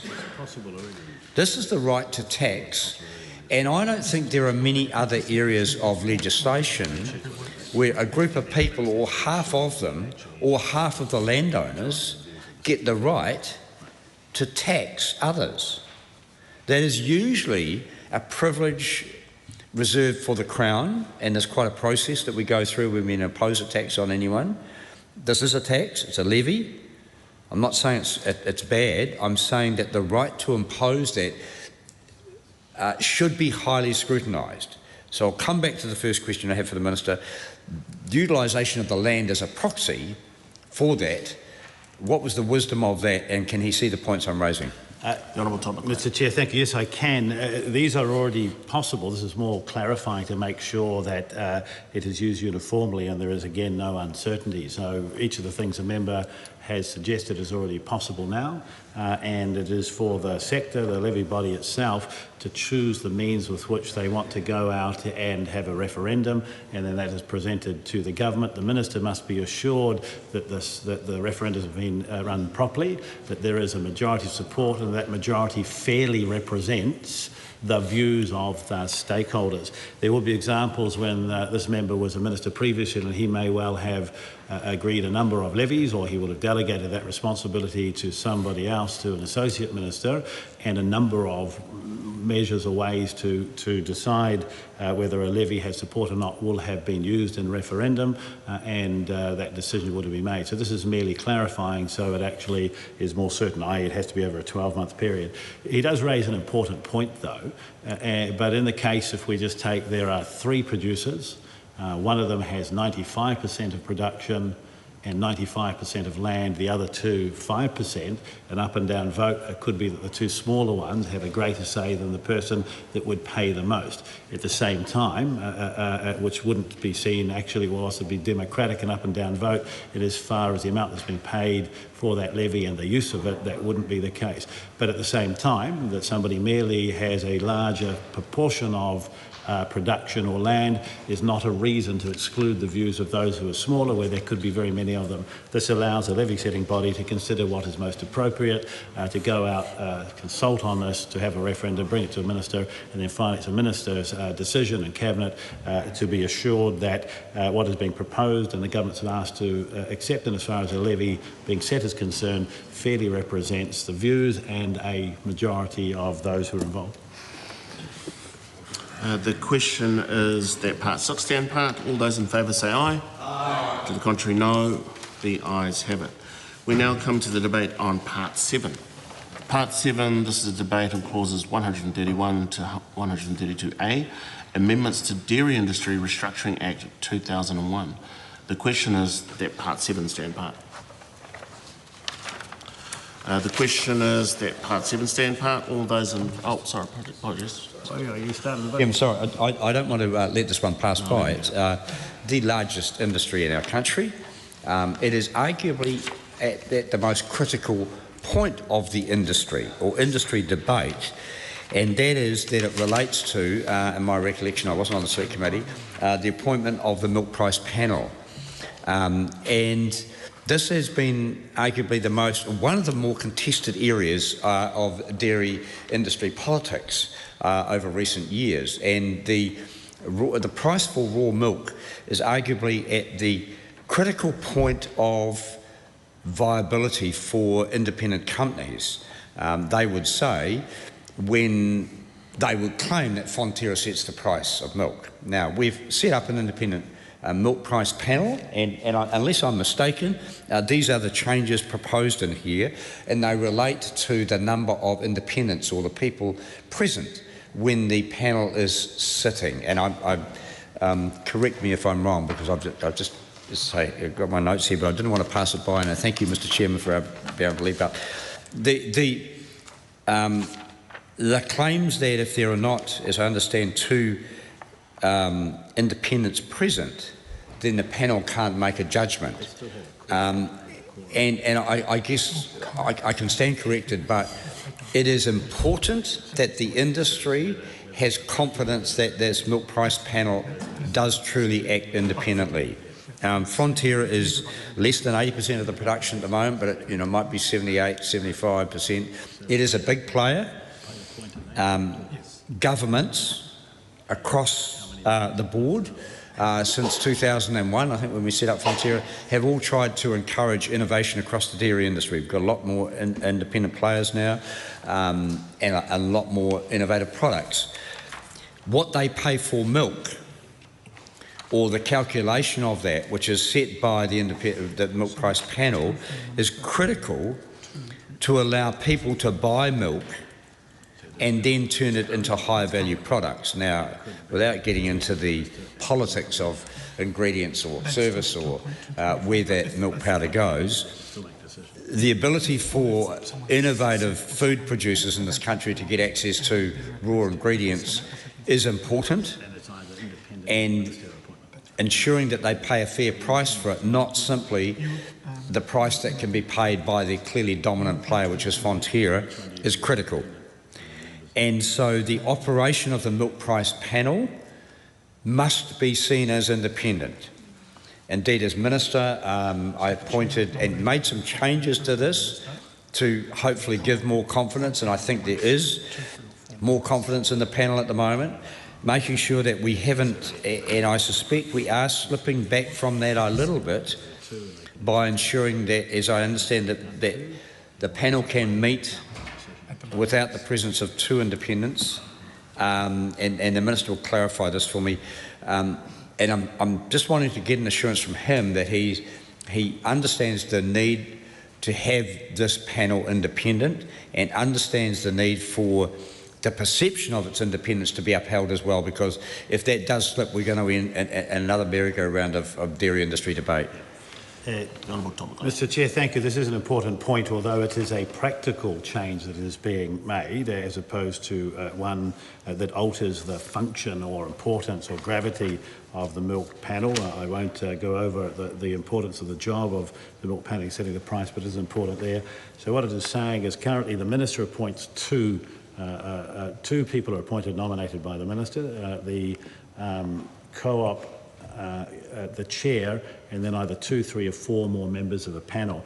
Currently, if one member vacates a position or was to pass away, as an example, the panel cannot make decisions, and therefore that is a problem for them, making sure that they are meeting their statutory obligation. So in the case or the changes we're making, that if there is a vacancy or vacancies or somebody's not able to be there, the panel can continue in its work, but at all times it would be upon the Minister who appoints to ensure a process is followed very, very quickly.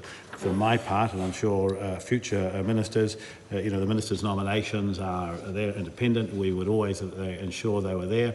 But in the case that somebody can't be at a meeting, or in the case that there is a vacancy, the panel is not able to make decisions, and there are very few groups or organisations that have panels or boards and so on where that would be the case. So it's not to alter anything significantly, but ultimately, in as far as the members' concerns, they are reasonable, but I would suggest that I would put the emphasis on the Minister making sure that the government's appointments are always there, which is a very good area of that independence. Steve Abel. Thank you, Mr Chair, and thank you for that articulation, Minister. We actually deliberated quite a bit on this at the committee, were around concerns at the broadness of the wording that any vacancy in membership would not stop the panel from being able to execute its powers. And the concern was the risk of a loss of an expectation of quorum based on a sufficient number of people being able to make those decisions. We did ask officials a number of questions around that to get confidence that that was not a risk that we should be concerned about. I wonder what advice did you get on the leeway that is potentially given in a negative sense from what is the inevitable likelihood that there will be vacancies, and how many vacancies would be tolerable, and what are the risks in terms of the thoroughness of decision making if there are vacancies that last for a long period of time, for example. Honourable Tomakai. Honourable Joe Luxon. Abel's question, Minister, is if there is a vacancy that occurs, is there a time frame with when that vacancy must be filled by to ensure that there is that decisions and stuff remain robust and representative?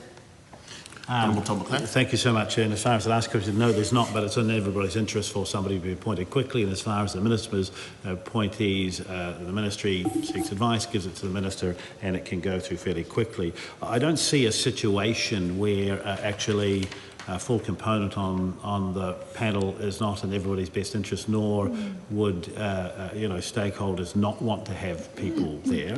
But I direct members to to the actual Act 150E, the appointment of the panel. It is very detailed already. In as far as other panel members, it's either 2, 3 or 4. So there is already the ability to have a differing number. In the case that it was 3, so you would have 2 appointed by the Minister, a chair by the co-op and 3 others. If one of them was not there, it would fall down to the equivalent of what is still possible under the Act, which says 2 + 1 + 2. So that would suggest a minimum number there because it says it has to be 2. But in the case that there were only 5 and one was not able to be there, or that member vacated office for a range of reasons, the panel can continue its work rather than waiting for the formal process of appointment. All stakeholders, including the government, take the role of this body extremely seriously. It is there for a reason. It needs to function well. It always has. It should not be held back from doing that important work merely because the Act says everybody has to be there. And whilst there is a degree of flexibility in the Act itself, this is merely making it certain. If I may, Mr Chair, there is one other part to the Act. I just want one other change that's been proposed in as far as section 118, clause 132. This is a very minor change. There are a number of offences under the Act. The way it is written, it could be interpreted that all three offences would have to be done at the same time for there to be a contravention. We're merely clarifying that says only one of those would need to apply, not all three. Honourable Damien O'Connor. Thank you, Mr Chairman. And can I just go back to the milk price panel? And I don't want to dwell on it, but I mean, the Minister, and I'm sure in good faith, I'm not challenging the intent here, but it is one of the most political industries in the country, for good reason. And I can go back to Dairy Board days and actually on and beyond. The Minister's delay in appointment could be critical.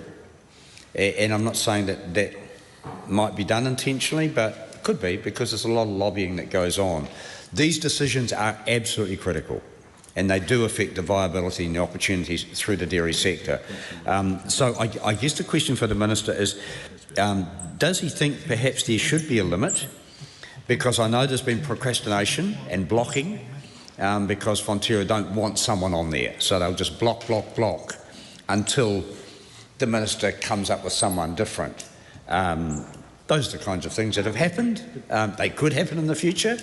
So the question for the Minister, did officials consider there should be a time limit or an obligation on the Minister to reappoint or for a reappointment to be made within a set timeline, because it can upset the balance of a critical committee like that. So I'll leave that with the Minister. Honourable Tom McLean. Mr Chair, in as far as the examples given, Fonterra don't have the ability to block. It is the Minister's decision as to who he or she may appoint. And there can be dialogue and they could have a view, but it is for the Minister to make that appointment firstly. Secondly, though, the example that the member has just given is the reason that we are proposing this change. In the case that there was a challenge in having somebody appointed, or there was the necessity for a delay on either side, the milk panel can continue to do its work, as opposed to not being able to under the way the Act sits at the moment.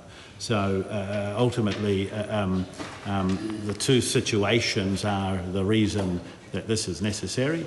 If a minister takes too long to make an appointment or is not able to make up their mind, they must be cognizant of the effect that could have upon the milk panel. But in the same situation, if a minister decided to take 12 months to make an appointment, the milk panel cannot function during that period of time. Therefore, there is an onus to be expeditious in a decision-making appointment process. Mr Chair, just Honourable Damien. Thank you very much, and I appreciate the Minister's clarification on those.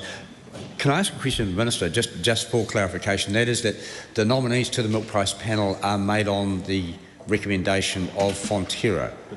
They are nominees from Fonterra. The Minister can block or approve, I understand, or that is for one or two of them. Is that correct, Minister? Honourable Todd. So Fonterra makes nominations for the ones that they would like to see there. The Minister is responsible also for appointing, and that is outside of engagement with others. So Fonterra make a recommendation. This is similar to some other areas too that people are appointed. From memory, the meat board. Minister has a right in this case on the milk panel to appoint two. It is the government and the Minister's decision as to who to appoint. Fonterra also has nominations for their number. Okay. The question is that part 7 stand part. All those in favour say aye. Aye. To the contrary, no. The ayes have it. We come now to the debate on part 8. Part 8 is the debate on clauses 133 to 222 amendments to Fisheries Act 1996 and part 5 of Schedule 4. The question is that part 8 stand part. Mr Chair. Steve Adler.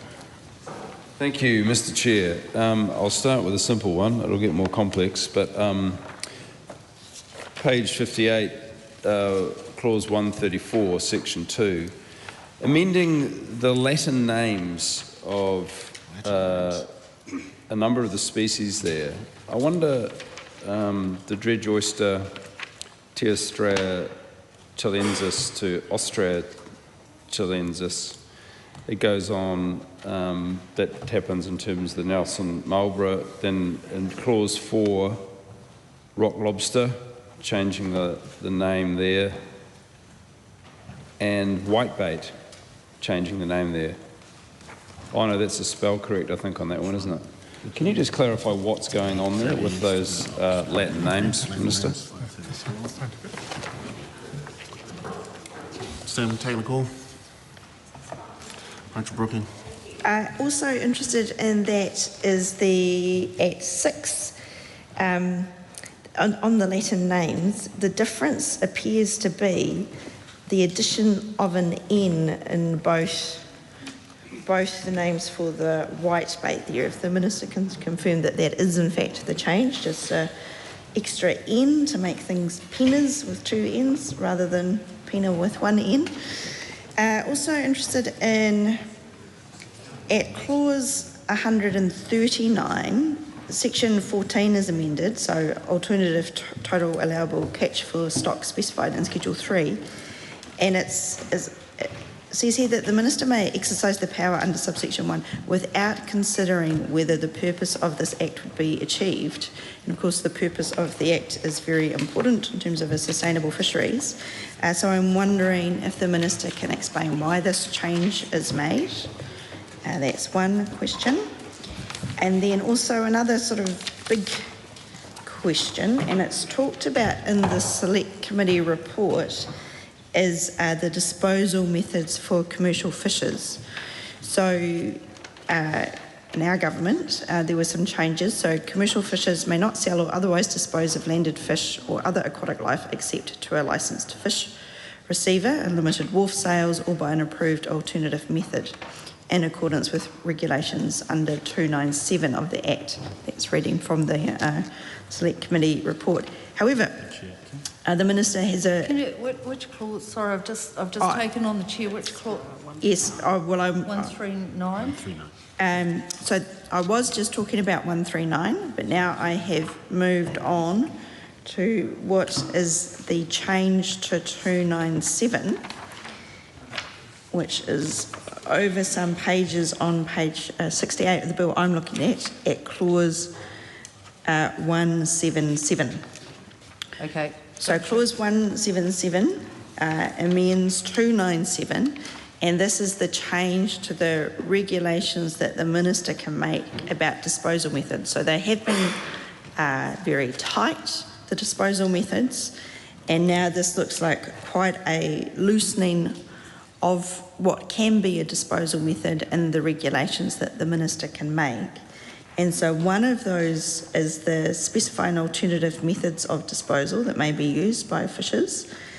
And so I'm really looking for a general comment from the Minister about these regulations and what mischief is trying to be fixed here, and what sort of regulations the Minister would envisage that would allow more disposal methods to be used via regulation. So that's one quite large point that goes to a number of different clauses.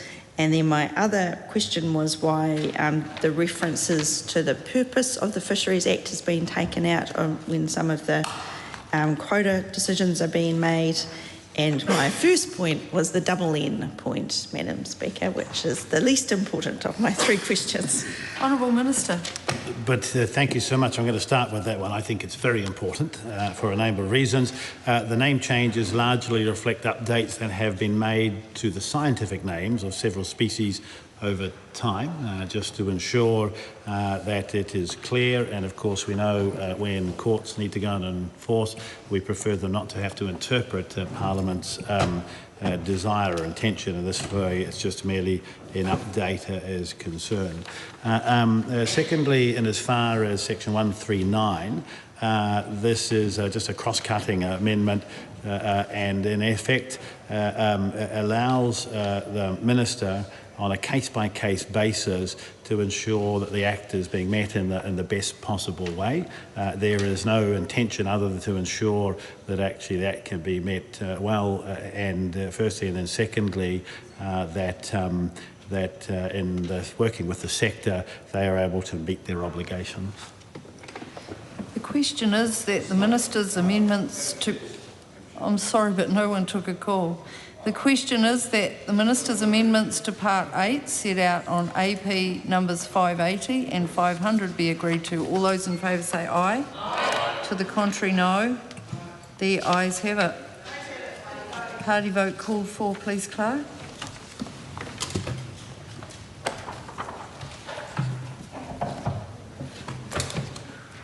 Oh, too soon. There we go. New Zealand National. 48 in favour. New Zealand Labour. 34 votes opposed. Green Party of Aotearoa, New Zealand. 15 votes opposed. ACT New Zealand. 11 votes in favour. New Zealand. 8 votes in favour. Te Pāti Māori. 4 votes opposed. Tāku Te Ferris. 1 vote opposed. Maramina Kapakingi. 1 vote opposed.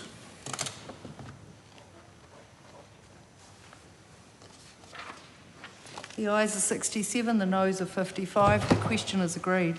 Question is that Part 8 is amended stand part. All those in favour say aye. Aye. Contrary, no.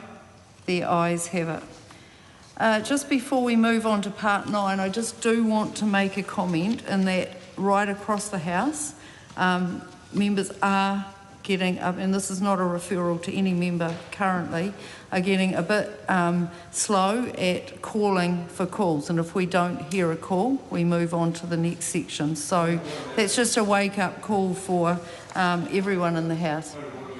Point of order, Steve Abel. You haven't been here all morning, Madam Chair, with all due respect, and we've had a very... Can I make a point of order, please? We've had a very positive back and forth interaction. No one has been taking full calls. There's been no closure motions because this side of the House, when we've had our answers sufficiently addressed, have not sought to just ask spurious questions.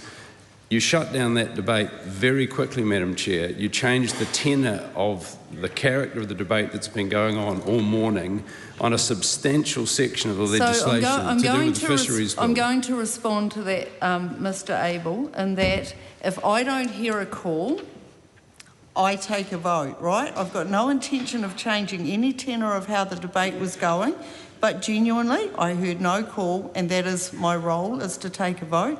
I have been watching the House, and I haven't come in here to change the tenor of anything, but my ruling is if I don't hear a call, I will take a vote. Is this a separate... Point of order. No, speaking to the point of order, I was calling for a point of order before Steve Abel. Madam well, you both, Chair? You were... No, I don't accept that. I can see you both from here, so... Well, I would like to speak to the point of order then. Well, no, I've closed the point of order. Sorry, Honourable Rachel Brooking. New point of order. The ruling is, if I don't hear a call, I will take the vote. So a new point of order, Madam Speaker. A new Madam point Chair. of order? Yes, and it is related, but there is the issue of waiting for when the Minister sits down, and when the Minister pauses and is going to sit down, should we be calling as soon as he finishes, or do we wait till he sits down? You call when you've got another call to take. Be vigorous in taking your calls, and I'll be able to see that. But we should not wait for the Minister to sit down. That is what you're saying. No, if you can see the Minister sitting down, I'll be, you know, there's a that is what was happening. No, Madam Chair, I can assist here. I have a bad knee. I sit down very slowly. Okay, so I'm closing on those point of orders. I want you to vigorously take your calls, otherwise I will take the vote. We now come to debate on Part 9, which is the debate on clauses 223 to 247, amendments to the Food Act 2014, and Part 6 of Schedule 4. The question is that Part 9 stand part. Honourable Rachel Madam Brooking. Chair. Oh, thank you. Oh, now this is what happens. So you tell us to be vigorous, and we get rude comments from the other I'm side. not listening to the speakers who sit to my right, because I will be the sole judge of what happens in here, not those speakers who sit on my right. So carry on, Honourable Rachel Brooker. So I'm interested in particularly in 2, 3, 4, and I noticed that there are no amendments on this particular section, but it is something that a different minister spoke about in, I think, the second reading speech. Might have been the first reading speech, I'm not sure. Anyway, section 404 is amended, and that, of course, 404 is very interesting. It often comes up as an error message. But here it is important because we are talking about domestic food standards, and where there is a difference from what we do with our Australian friends. So, Minister, or my recollection is that Minister Hogarth was saying in one of his speeches, and I haven't gone back to the Hansard, that it would only, this new ability to make, I'll start again, that what the change here is that at the moment, when a food standard exists with Australia, then there is not an avenue to do a temporary food standard in, I'll start again, sorry, Madam Chair, but normally our food standards are made with Australia. And there's been an issue identified that where there's not a food standard, that New Zealand doesn't have an ability to make that food standard. And what Minister Hogarth was seeming to be saying was that these provisions are just to fix that one particular problem. However, they also seem to apply for being when New Zealand opts out of that agreement of our Australian New Zealand standards, our joint food standards. So it's if the Minister can clarify that this new ability to make domestic food standards applies to both, because there is an or between A and B, when New Zealand has chosen to opt out of that, and also that there are just none being developed. And this is important because there seems to have been some more opting out, or more discussion of opting out of those joint standards, the Australia-New Zealand joint food standards. And if the or is different from what Minister Hogarth was saying, will this lead to more opting out because we've got this ability now for these domestic food standards? So I'm interested in that incentive and how it works with the Australians. Honourable Minister. Madam Chair, thank you. No, Minister Hogarth is correct. It won't lead to more, but there will be situations, or could be circumstance situations, where what we do in New Zealand compared to Australia could be different, subtly or significantly. This merely allows, or gives the opportunity to ensure that we have standards in place that are appropriate for New Zealand and that those standards are met. I don't expect that it is something that is used frequently or often, but it is important that the House has the ability, through the Minister, to make sure that standards that are set, and as far as food safety and security is concerned, are appropriate, not only in the case of New Zealand is concerned, or Australia, but in the case of our desire to meet conditions we may have, and as far as export markets are concerned. Madam Chair. Honourable Damien O'Connor. Thank you, Madam Chair. I'm just wanting to make sure you've heard my call. I heard you loud and clear. Thank you very much. Madam Chair, look, following on from the legitimate questions coming from my colleague, the Honourable Rachel Brooking, when it comes to temporary food standards, the Minister may by notice issue temporary food standards for food manufacturer prepared for sale and sold in New Zealand, imported into or exported. The point is, before issuing temporary food standards, as stated here, the Minister must take into account the following matters: the need to protect public health. So my question to the Minister, the issue of food security, affordability of food, is critical in our country at the moment. And so if we are to take into account public health, does access to food line up alongside, and will it be a consideration alongside food safety. So that's one question for the Minister. The second is, B there says, the desirability of avoiding unnecessary restrictions on trade. Now, many non-tariff barriers, non-tariff measures, requirements into export markets are considered by many food producers to be unnecessary. And so the question is, take, for example, a minister who might be lobbied for whatever reason and considers that we should step aside from Australian requirements, and because it's good to avoid unnecessary restrictions on trade, that is to do our own thing, we'll just set up our own food standards. And so the development of the Trans-Tasman food standards has been very positive for New Zealand food producers. That is open access on both sides of the Tasman, and I think Australia remains one of our #1 kind of consumer food markets. So the question to the Minister is, what does the desirability of avoiding unnecessary restrictions on trade mean? It's a pretty kind of subjective word, and is it desirable to the exporter, to the food producer, to the Minister, to some lobby group, or to the importer in another country? So firstly, a couple of questions in there for the Minister. One is the need to protect public health is a wide-ranging objective and really opens the door to any establishment of our own food standards and what that might mean. And the second one is, how can he define desirability? Honourable Minister. Madam Chair, well, in as far as the member's question about affordability of food, it doesn't have a direct correlation, although it could, because there could be a desire of government to reduce food standards with the hope that cost upon a sector comes down to make food more affordable.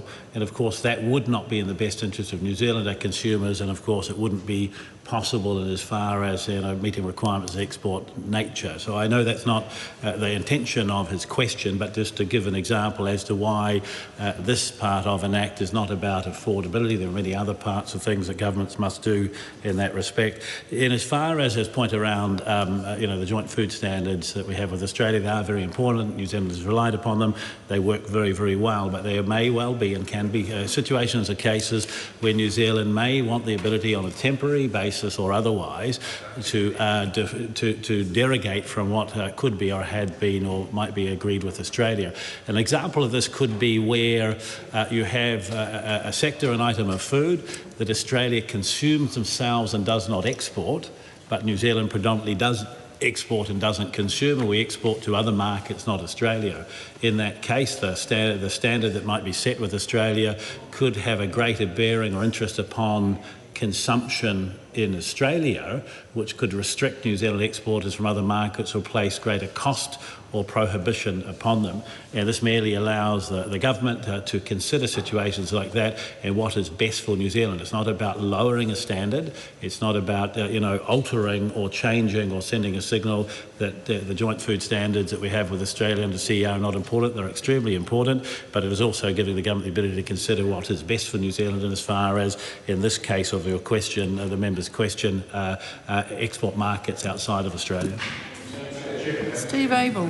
Thank you, Madam Chair. I wonder, to that very point, Minister, whether some specific articulation of the fact that that must be done without a lowering of standards, without a lowering of expectations in regard to the calibre of those standards, that would be a useful articulation to put in the legislation itself, wouldn't it?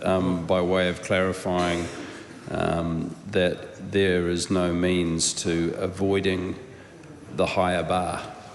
Well, Minister. Mr. Chair, Madam Chair, I understand the reason for the member's question, but that would be subjective, because there will be cases where Australia, as an example, may set a standard, perhaps to do with advertising, because they have something particularly they want to do in a state there that does not directly applies to New Zealand. It may well not be relevant, but would be a cost to New Zealand without any additional benefit to New Zealanders, or a market, for instance, we want to go to other overseas.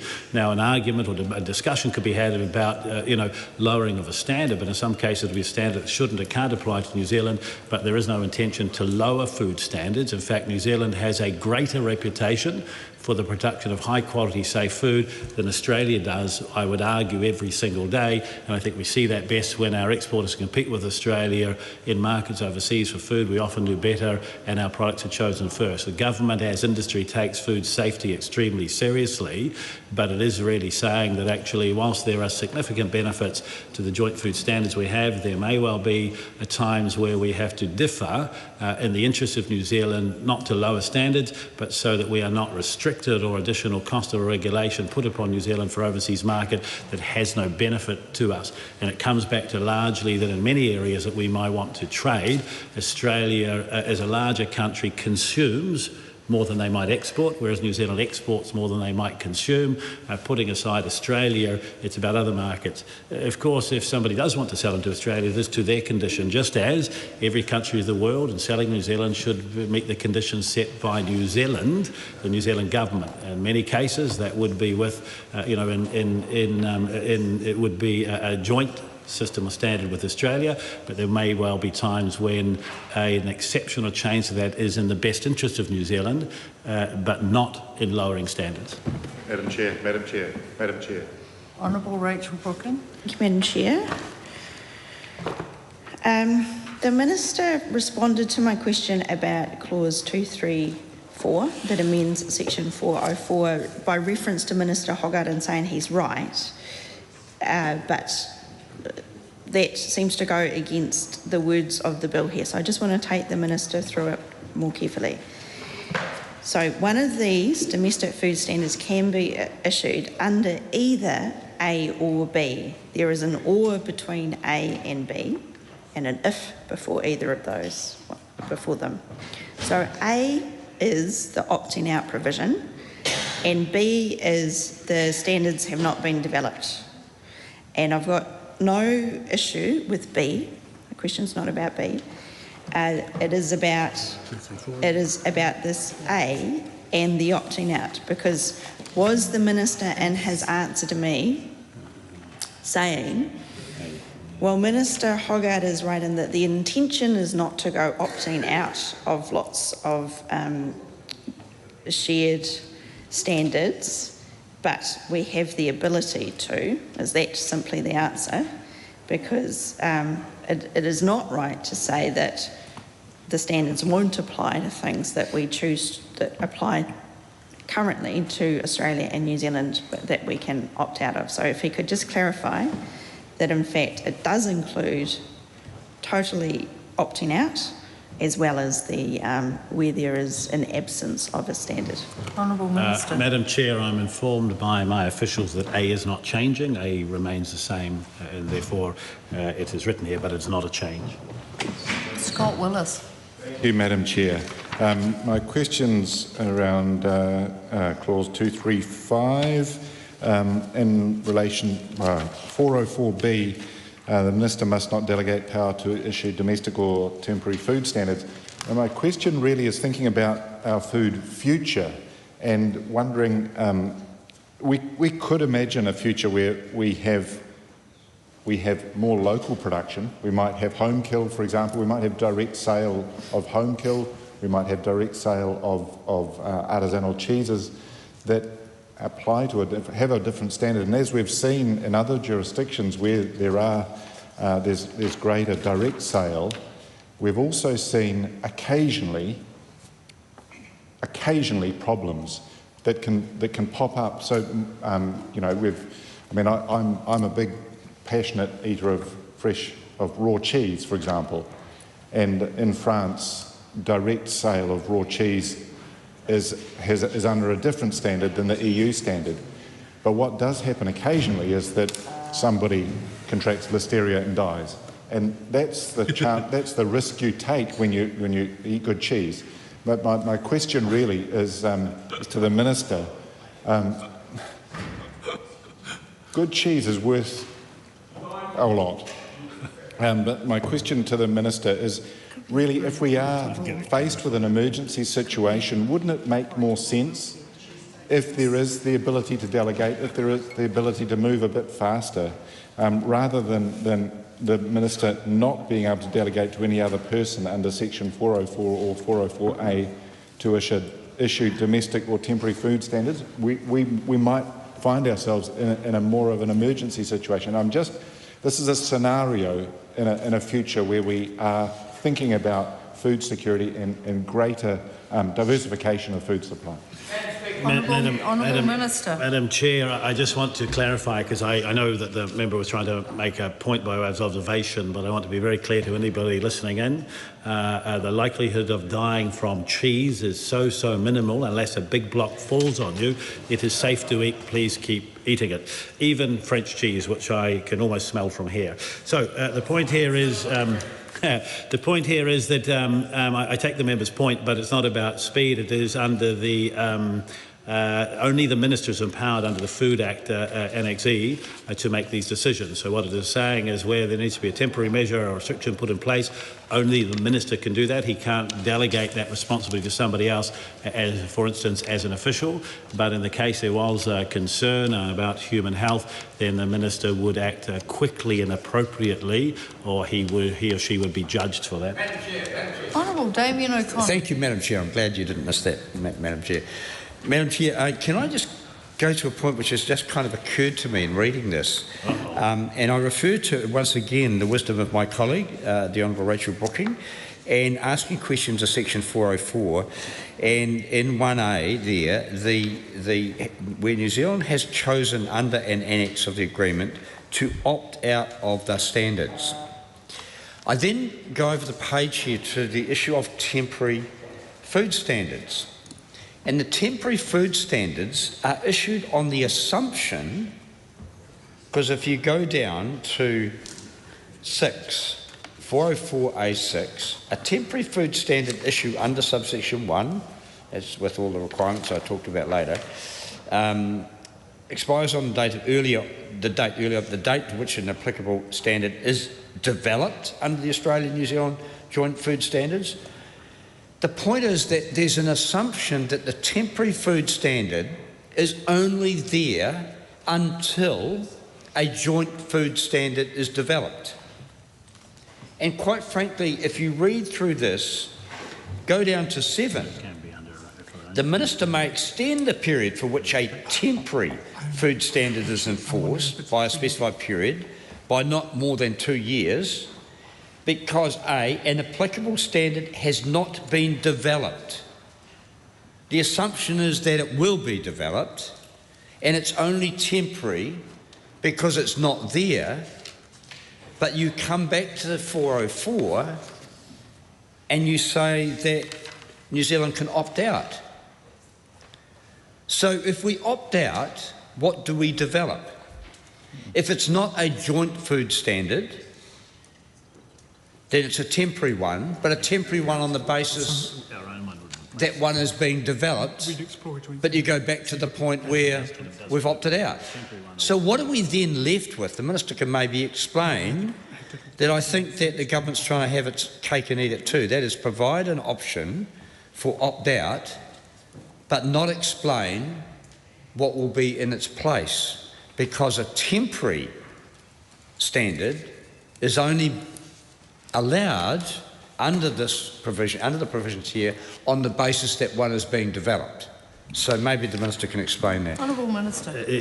Madam Chair, thank you so much. So the way it would work for the Honourable Member is that actually a temporary food standard can be put in place until a joint standard is developed. If a joint standard is developed, then the Minister has the option to opt out of that, to develop his own. So in essence, we are not saying in this legislation that we're going to have lots of our own food standards. It would be very infrequent, it would be very rare, as I have explained under previous comments and questions. But it is the intention of the government, and the legislation backs us up, to continue to work closely with Australia to develop joint food standards. They work very well for us. In the case that a food standard jointly with Australia is developed, where there has been a temporary standard in place, and it is the view of the Minister of the Government that actually that doesn't work for New Zealand, we need our own one, then in essence our own one would be developed, but that wouldn't be done until after the point of there needing to be a joint food standard, because if there isn't a joint food standard set up, then in fact we don't have anything to opt out of. Honourable Damien O'Connor. Thank you, Madam Chair, and thank you for allowing to continue this. My understanding at the moment is there's no provision for us to have an independent food standard. We can have a joint food standard, or we can have a temporary one as provided here, but there's no legislative ability, and there hasn't been since ANSFTA, for us to have, sorry, that's not the right acronym, but there's no ability for us to have an independent standard. It's a joint standard or temporary, so if the Minister implies that we can opt out, which is what this says, and have our own independent one, where are the regulatory provisions for that? Because for a food-producing nation, this is absolutely critical. And the assumption that we have joint standards with Australia, which has served us well in international markets, and we may be able to have a temporary one because the joint standards haven't been developed, which is what the implication is here. Where's the independent one, and what international verification do we have for that at the moment?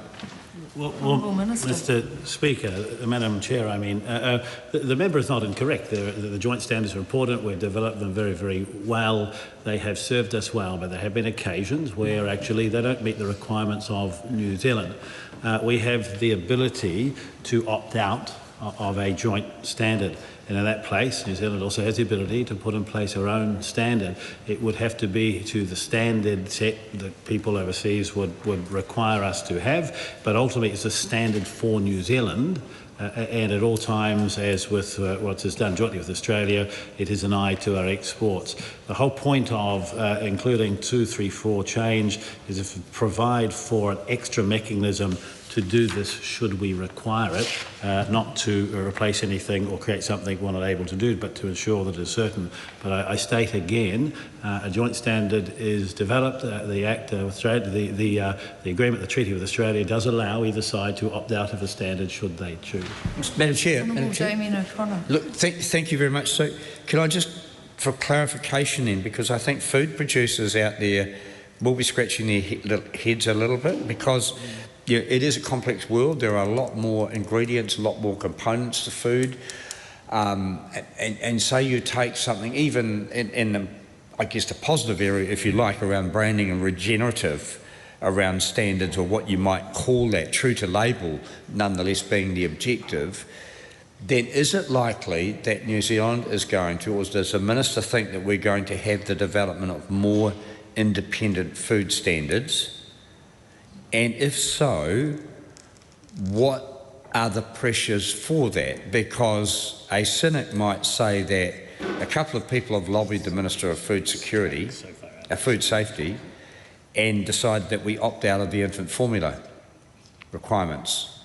And so I'm concerned that as we go forward, we will have independent food producers pressuring governments of whatever colour, shape or size, to set up independent standards for their particular product into a particular market.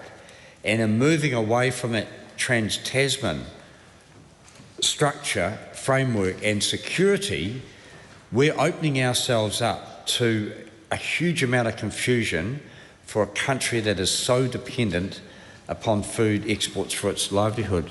Honourable Minister. Well, Madam Chair, no, I don't share the member's concerns. The Act and the changes we're making doesn't speak to whether there'll be more or fewer or less of these. It merely gives functionality and option to governments of the future. But I came back to what I said at the very beginning, 7 or 8 or 9 questions ago. There will be times and situations where a government may want to consider something different than a joint standard. And the reason for this is a joint standard may well be adopted that has the interests of Australia because they consume domestically rather than export. And for New Zealand, as a country that largely exports more than we consume of most of the things we produce in the primary sector and food, it may be that there is a cost or burden or restriction placed upon a New Zealand exporter as a result of a joint decision that could be made or proposed with Australia. This amendment merely offers optionality or functionality for a future government to make a decision as to what's in the best interest of New Zealand. It would be my view it would be used extremely rarely. The bar to its use would be very, very high for that reason, and the reason for that is actually, New Zealand has the highest food standards of the world. A standard is something that's set. New Zealand businesses and government with our agencies honour the standards that are there. We think about food safety as one of the most important things we can do, not only for New Zealand consumers, but for the countries we export to. But there may well be the occasion where what is being discussed and negotiated is the best interests of New Zealand, and that actually doesn't go to the safety of food, but it does place a restriction or puts New Zealand exporters at a disadvantage. I reject the member's suggestion or comments that governments come under pressure. People from business raise issues with governments and opposition parties all the time. It is for a government to make a decision of what's in the best interest of New Zealand. Honourable Rachel Brooking. Thank you. So not so much on the opting out point of the standards, although noting it's been well publicised that there was a lot of pressure on different government ministers who turned out to have different opinions on it about formula recently, or in the past year or so. But my question is related to what Damien O'Connor has been asking about, Honourable Damien O'Connor, and that is that 404A is that Minister may issue temporary food standards. And when I read this, I was thinking that a temporary food standard was quite different from a domestic food standard.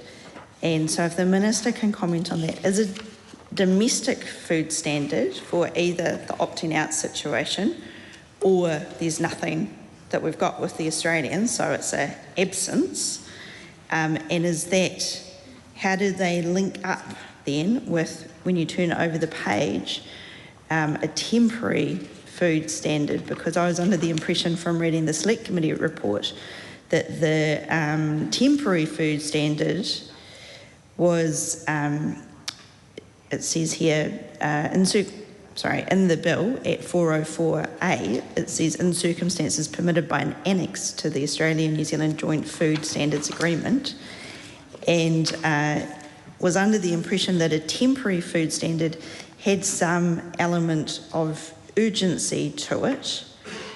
So can the Minister explain, is a temporary food standard a domestic food standard? And if not, how do they link up together? Well, Madam Chair, yes, I mean domestic because a food standard applies in New Zealand for production here. But for some countries of the world, when we go to export, they would say you can export to a country based upon as long as it meets the standard required in your own country, and therefore the two are not dissimilar, but they're for different reasons. A temporary standard could well be there as a matter of urgency, or probably more to the point because there is demonstrated necessity. In the case of developing a joint standard with Australia, it can take an extended period of time. A government could decide something is required in the interim as that happens, because it is about negotiation. So to answer the member's questions, yes to almost all of what she has said, but of course a food standard that is set is to be used domestically. It also has an impact upon how things are produced for export. I'm going to take another call, but I believe that the Minister's kind of laboured this point to the clarity in which the questions have been asked may not be agreed upon, but actually there's been a lot of questions on this point.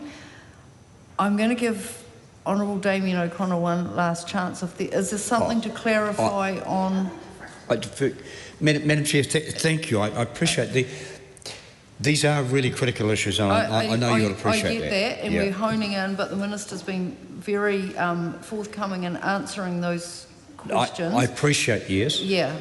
So I'm just trying to honed down a wee bit. It's not. Yeah. It's a healthy discussion. It's not yet a debate. The one around domestic versus international food standards goes to the heart of our food standard system.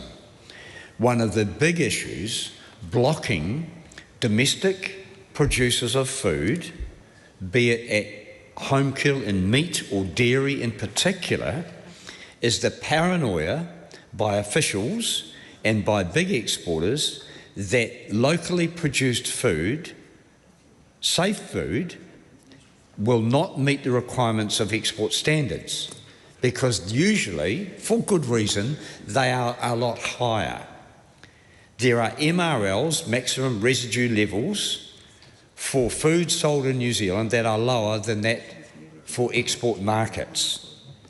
These are critical issues that we shouldn't just skim over. So I'm not trying to be flippant, Madam Chair. And I know and you're the not. question and I'm is, just trying to get to the nub, and I've just put something to the Minister, so you ask your question. the question is, and the Minister raised a point around, and I'm not saying inappropriate pressure on governments, there will always be, but the pressure to ensure lower food costs, the pressure to ensure access to local food, which has always been upon a government, has said that you should be able to go to your local farmer and kill meat and get it.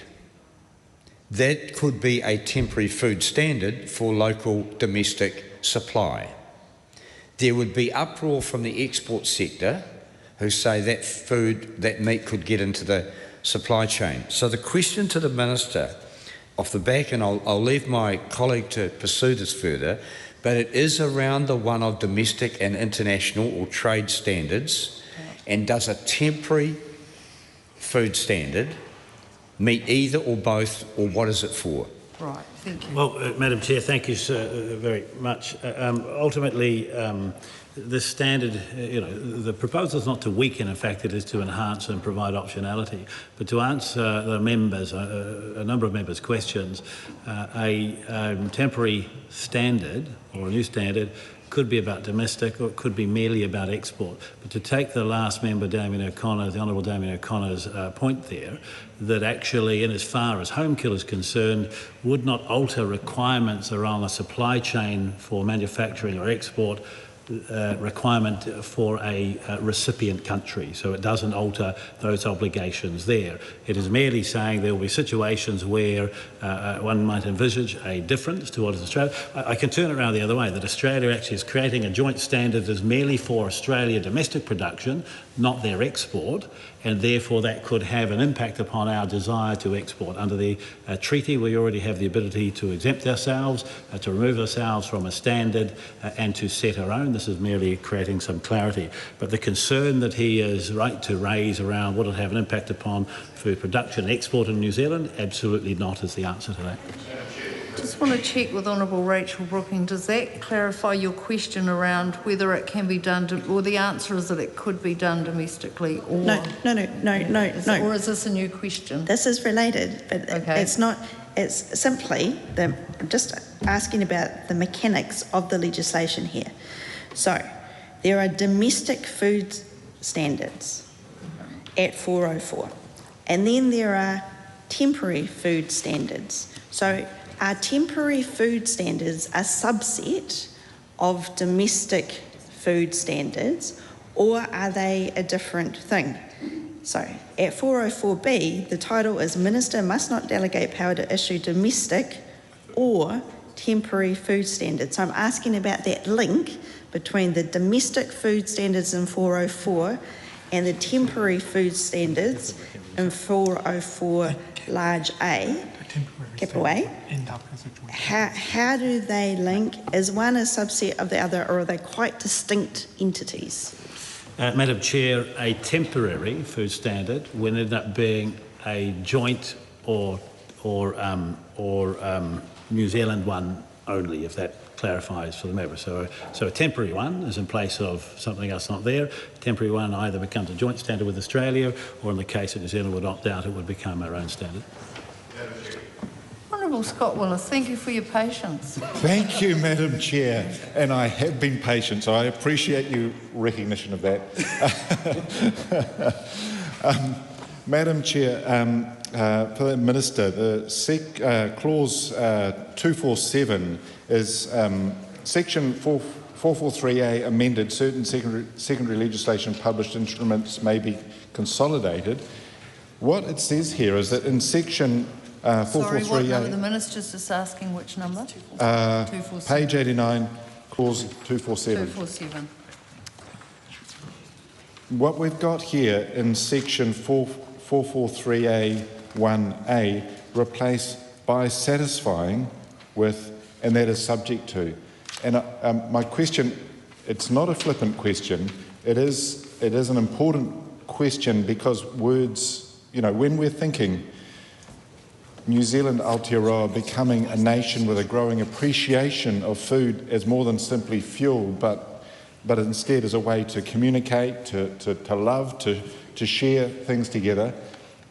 When we're using words that are really utilitarian, that are subject to over satisfaction or satisfying, I'm wondering why, is there a need to change the terminology here?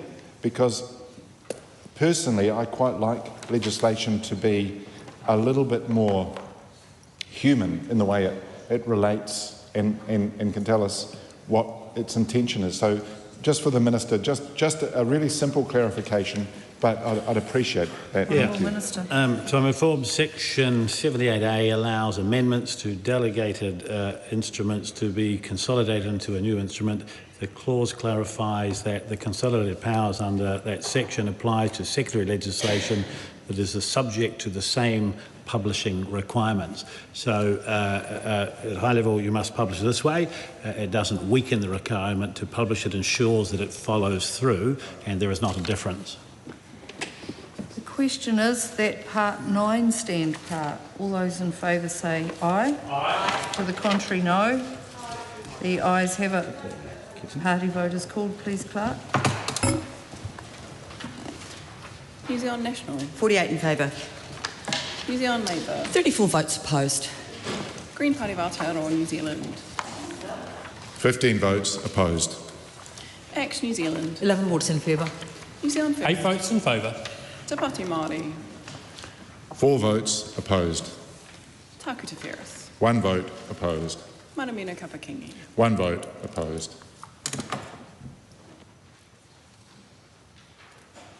The ayes are 67, the noes are 55. The question is agreed. We now come to the debate on part 10. This is the debate on clause 248, repeal of Food Safety Law Reform Act 2018. The question is that part 10 stand part. Honourable Rachel Brooking. Thank you. A very short question for the Minister, and that is why? Why are we repealing the Food Safety Law Reform Act 2018? Honourable Joe Luxon. Madam Chair, my question follows on to from the Honourable Rachel Brooking's question when she asked why is it being repealed, and I'm interested to know that with repealing it, are we going what reforms or what protections may be lost as a result of repealing that? I'm just giving the Minister an opportunity. I'll give Honourable Damien O'Connor a call because I know the Minister is just looking for some advice here. Thank you, Madam Chair. And look, my understanding, and I don't have it in front of me here, of course that piece of legislation relates to dairy products and critical components of some of our exports. And so the question asked by my colleagues is a critical one because just taking it away and repealing the Act without any clarity, and we've been asking a few questions here around other parts of food safety, then we do need clarity on what will replace that piece of legislation in an area of quite technical and critical ingredients for our food safety system and dairy exports. Honourable Mike Butterick. Thank you to the member for that question. The Food Safety Law Reform Act made one-time changes to the Food Act, Animal Products Act and Wine Act, and all amendments have been incorporated into the Principal Acts. The question is... Oh, sorry. Yeah, no, you go. You were up. Look, I know the Minister's received advice on that, but maybe a little more clarity on that. As I say, it is quite wide-ranging, quite technical. Seeking a guarantee, and I know this is a non-contentious piece of legislation, but you know, I think there are a few questions still unanswered from the previous section, part of the bill. So maybe if the Minister can just go over a few of those key components and explain to the House and reassure the House that just taking away a piece of legislation, not amending it, taking it away, does leave some potential gaps, and so maybe the Minister's just got the opportunity now with a bit of information to explain to the House and to the country. Honourable Minister. Yes, thank you. Look, I've been advised that the Principal Acts will now do all the work. The question... I think, Madam Speaker. You'll need to be Madam quicker Chair. and louder next time. Okay, one supplementary from the Honourable O'Connor. No, I appreciate that. Because of your experience. Yes, and I'm not trying to take advantage of the Minister's advice there, but I think officials would have a little bit more advice and information for the Minister to explain to the country just why a piece of legislation is being repealed and the core components that this piece of legislation incorporated and how they were incorporated into the new Act. Well, I'll just give him a minute to take advice. He did say that it would be replaced.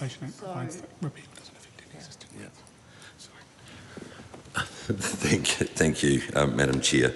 Again, I've been advised that residual issues are for any that can be managed under Section 32 of the Legislation Act, which provides that repeal of legislation does not affect the existing rights, interests, titles, etc. And again, I refer back to all amendments have been incorporated into the Principal Acts. The question is that Part 10 stand part. All those in favour say aye. Aye. To the contrary, no. The ayes have it.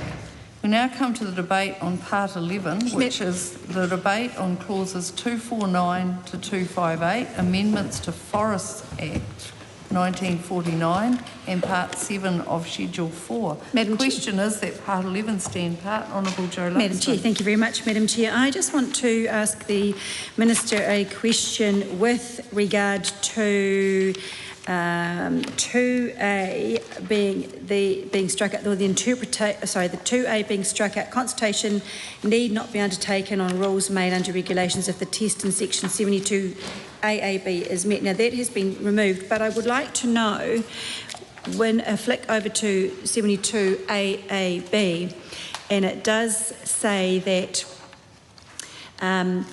making instruments that make minor amendments or correct minor or technical areas, that the test in this section is met if the maker of an instrument is satisfied that the instrument that's to be made is new, and that's fine. But I want to go to point B, that the amendment or replacement of the affected instrument is minor in effect or corrects a minor or technical area. So I'm just interested to know why we're not having to consult on things like that, and if what is going to determine whether something is minor in effect or corrects a minor or technical area, what would be considered minor in that situation?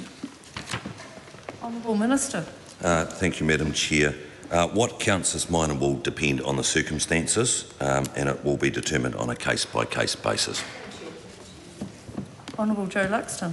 Thank you, Madam Chair. I want to move to clause 250 in the number 2 interpretation section, where the definition of salvaged timber, paragraph B, delete to waste.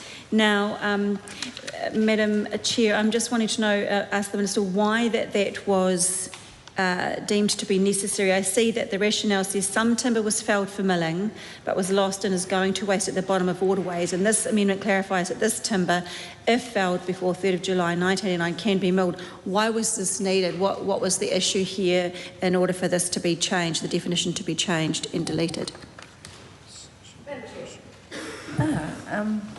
Sorry, you've just popped up this. Yeah, Commissioner Tano Emmanuel. Tēnā koe. Apologies. Kei te pai. Thank you, Madam Chair, and tēnā koe, Minister. Good to see you. Minister, my question relates to clause 254, which is replacing section 67G. Unlike the original section, this is replacing 67G, which replaces 67G, sets out some notification options. Can the Minister tell us why specificity is needed? These specific notification options include notice by Gazette. The Gazette's had a lot of airtime today, whānau. We're trying to push people to the Gazette. Newspaper notice, the Ministry's public internet site. Has the Ministry included a particular preference for notification type? Also, Minister, has there been consideration about more accessible or more popular notification options given technology and the advances we have there? Yeah, more popular. Things that people may access. Not everyone may be across the Gazette. 67G2D sets out that notifications may be made, quote, in any other manner that the Secretary is reasonably satisfied will ensure that the matter is sufficiently notified to the public in the area concerned, end quote. What manners are envisaged by this section, and what elements does the Secretary need to see in order to be, quote, reasonably satisfied will ensure that the matter is sufficiently notified to the public in the area concerned? Honourable Minister.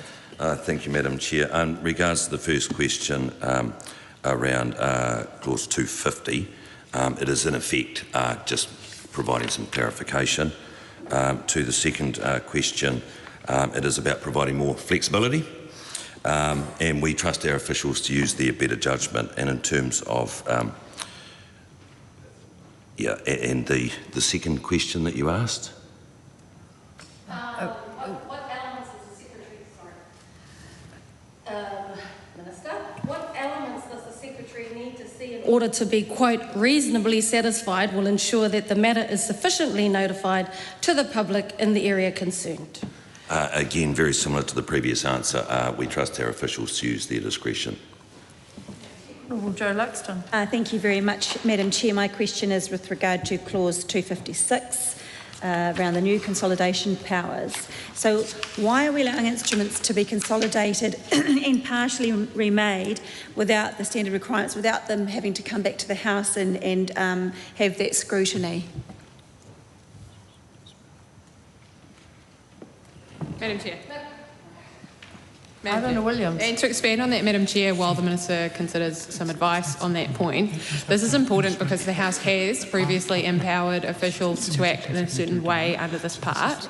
And so the question is, if there is merely a consolidation going on, that would already be within the remit of the officials undertaking these powers. What's being done is actually a change to the wording of what the explicit provision was that they were acting under. So the Minister won't be able to tell the House at this point what will be changed. He is asking everyone in this chamber to accept that at a future time officials will drop off or change or add to these specific parts which empower them to do things, and he can't tell us today what will be dropped off or what will be added. So the question is really asking him to elaborate on the kinds of circumstance that he would expect officials to, as he has said to my colleague, use their discretion in. Is it minor amendments, which are sort of beneath the notice of the ordinary lawmaking power of the House, or by order in council, which is another mechanism that would usually deal with things which are not political? Or is it the other end of the spectrum? Is it a use of an emergency power? Is it the kinds of things where officials would have to very quickly move to do something which was unanticipated by Parliament when it gave them these powers in the first place? Is it the kind of big extreme event that would require this kind of response?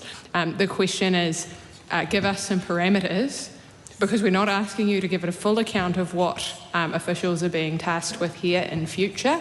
That's a sort of ability that executive government has to act without the sort of full knowledge of the House and these powers, but it is a reasonable request to ask in what circumstances they might extend their remit or limit it. Honourable Minister. Thank you, Madam Chair. To the first question, typically those changes will not come to the House, and they will only need to consult on specific changes. To this, the following question, we don't want them consulting on what's not changing, so it's about delivering efficiencies in terms of that decision-making process. Madam Chair. Alan Williams. What efficiencies, Mr. Sorry, what was the question? What efficiencies? I'll take a question. Yeah, I can do that, Madam Chair. Madam Chair. Oh, it's okay. Minister's ready. Efficiency in terms of consultation. Yeah. Madam Chair. Thank you, Madam Chair.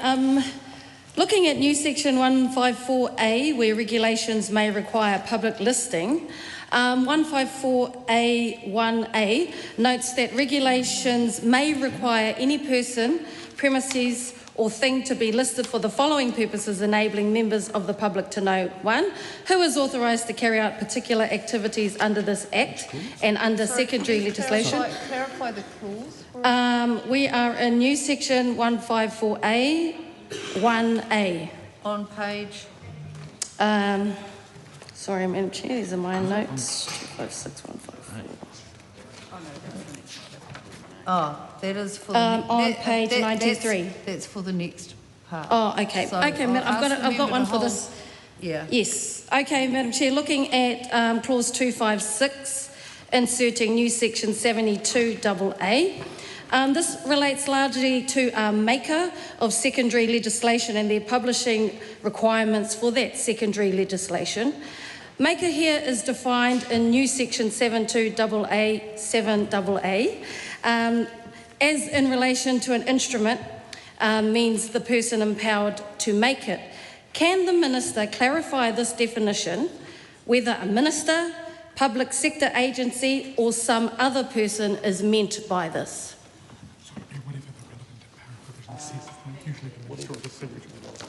Madam Chair. Oh. Honourable Minister. It will depend on the relevant decision-making process in terms of who would apply to make that decision. Or therefore, can the Minister give examples of how that may be defined, given the specific scenarios he's outlined? Aaron Williams. Thank you, Madam Chair. Just while the Minister considers that, I'll just take the section which my colleague is dealing with, but this one is at the top of page 92. It's 72 new AB. So this is a specific provision for making the sorts of minor amendments which I suggested to the Minister might be useful to clarify that these are all about.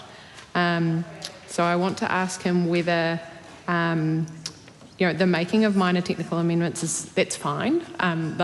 When there's certainly no question coming from the opposition that would suggest that making minor technical amendments is outside of the remit that is expected in any of these instrument making powers. But the question is, are there emergency powers in here, given that that's specially outlined? Because there's an avoidance of doubt provision back on page 91. As new 72 AA5, and it also hasn't included a specific part about, say, emergency powers or major event powers. So we're really just trying to understand whether this is then all empowering that kind of situation where you would have something that was an apolitical decision, because this is what's intended it to cover. You wouldn't make major policy changes in this kind of provision, and the department is not empowered to do that. So what is a decision that is not a minor and technical amendment that doesn't change policy, which the department is empowered to do? Honourable Minister. Thank you, Chair. In regards to the question from Kushla, it is very much about future-proofing, and an example of decision-making could be, for example, the Chief Executive of MPI. Is This is a new question. Just a final question on this point, just in relation to what the Minister has said there. Does the Minister envision a situation in future-proofing where a new policy decision would be taken by the Department? That is the establishment of a new policy that in circumstances that are not envisioned at the moment in the Primary Act? Thank you. We'll just take a moment for the Minister to... Minister. In regards to the first question, the questions are coming thick and fast, actually. We're trying to keep up here. The intent of this amendment is to enable decision makers to efficiently make changes that include updating outdated terminology or cross-references, removal of spent provisions and the updating of outdated logos. The question is that Part 11 stand part. All those in favour say aye. Aye. To the contrary, no. The ayes have it. Members, we now come to the debate on Part 11A, which is clauses 258A and 258B, amendments to Forest Legal Harvest Assurance Amendment Act 2023. The question is that Part 11A stand part. I'm just checking to see if you want to call that question. Okay, Krishla Tanari Manuel. Thank you, Madam Chair. The relevant part now. So 154A, page 93, which states regulations may require any person, premises or thing to be listed for the following purposes. A, enabling members of the public to know, 1, who is authorised to carry out particular activities under this Act and under secondary legislation, and what things are authorised to be used in the carrying out of activities under this Act and under secondary legislation, and what premises are authorised as places for carrying out these activities.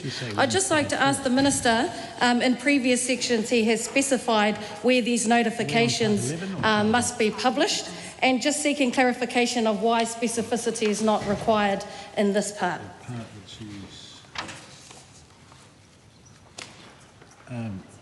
Could you repeat that? Sorry, could the member just repeat, and she's referring to? Page 93, 254. 154A. Oh, 93, is it? Yes. Where it discusses that regulations may require any person, premises or thing to be listed for the following purpose, enabling members of the public to know. And the question is, in previous sections, where notifications must be published has been specified, such as in the Gazette.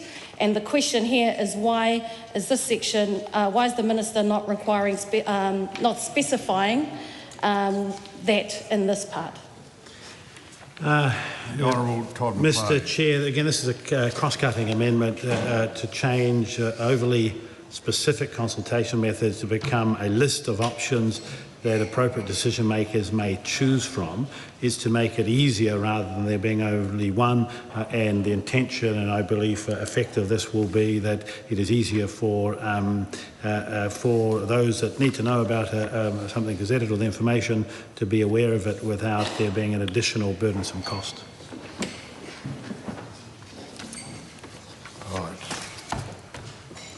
Question is that Part 11A stand part. All those in favour say aye. Aye. To the contrary, no. The ayes have it.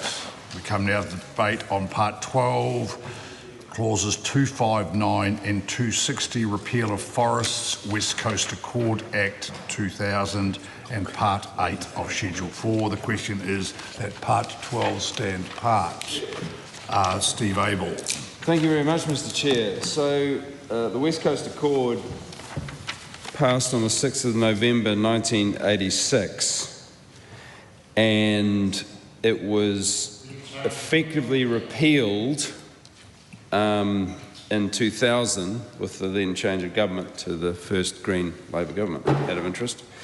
And that Act, the repeal of the Forest West Coast Accord Act, gazetted the forests that were to be logged under the West Coast Accord into conservation estate from memory, 137,000 hectares of forest was gazetted in a conservation estate. That was as a result, as my colleague is rightly shouting out, as a result of environmental campaigning action in the 1990s. I shan't tell you more. I'll tell you more later if you like. But that began in 1996, so 30 years ago. What my question is for the Minister is why is this being repealed now, this many years after the Forests West Coast Accord Act was put in place in 2000? Is it simply because it is no longer relevant?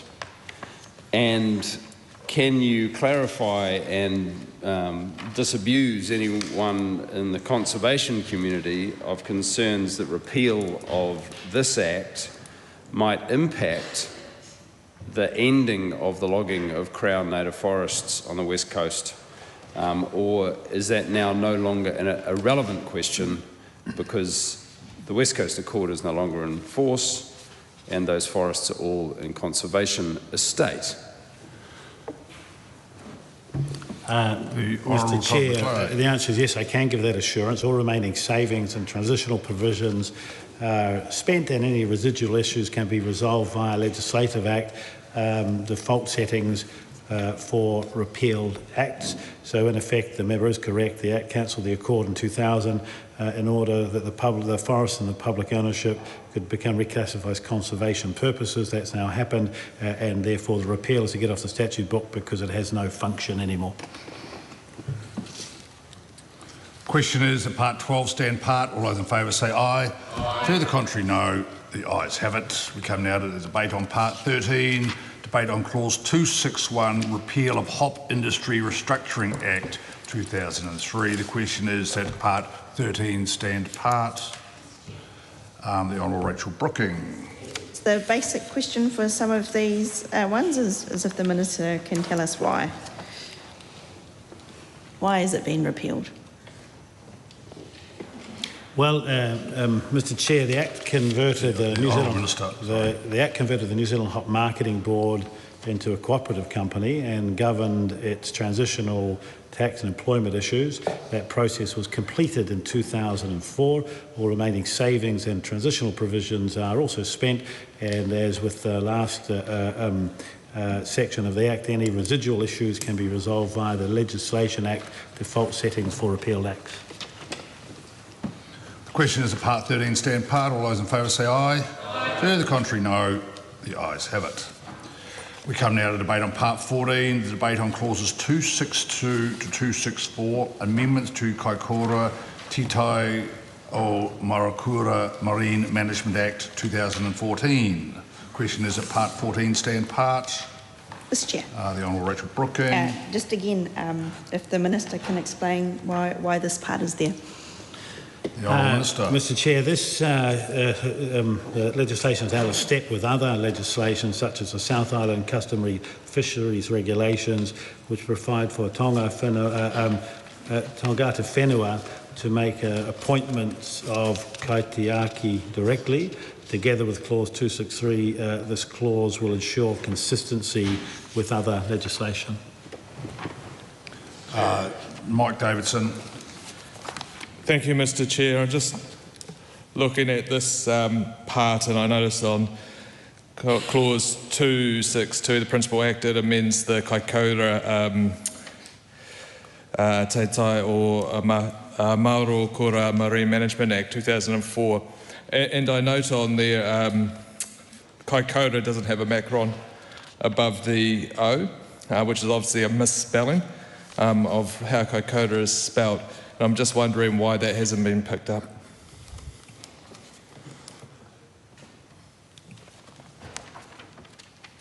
Mr. Chair. Steve Abel. My follow-up to that is that in the body of the amendment, Kaikoura is spelt correctly with the macron. I wonder if it is an oversight that the actual name of the legislation doesn't have the macron, and whether that's an amendment that needs to be made, and whether the Minister on such a simple matter would be amenable to correcting the name of the actual act so that it's consistent with the correct spelling of Kaikoura.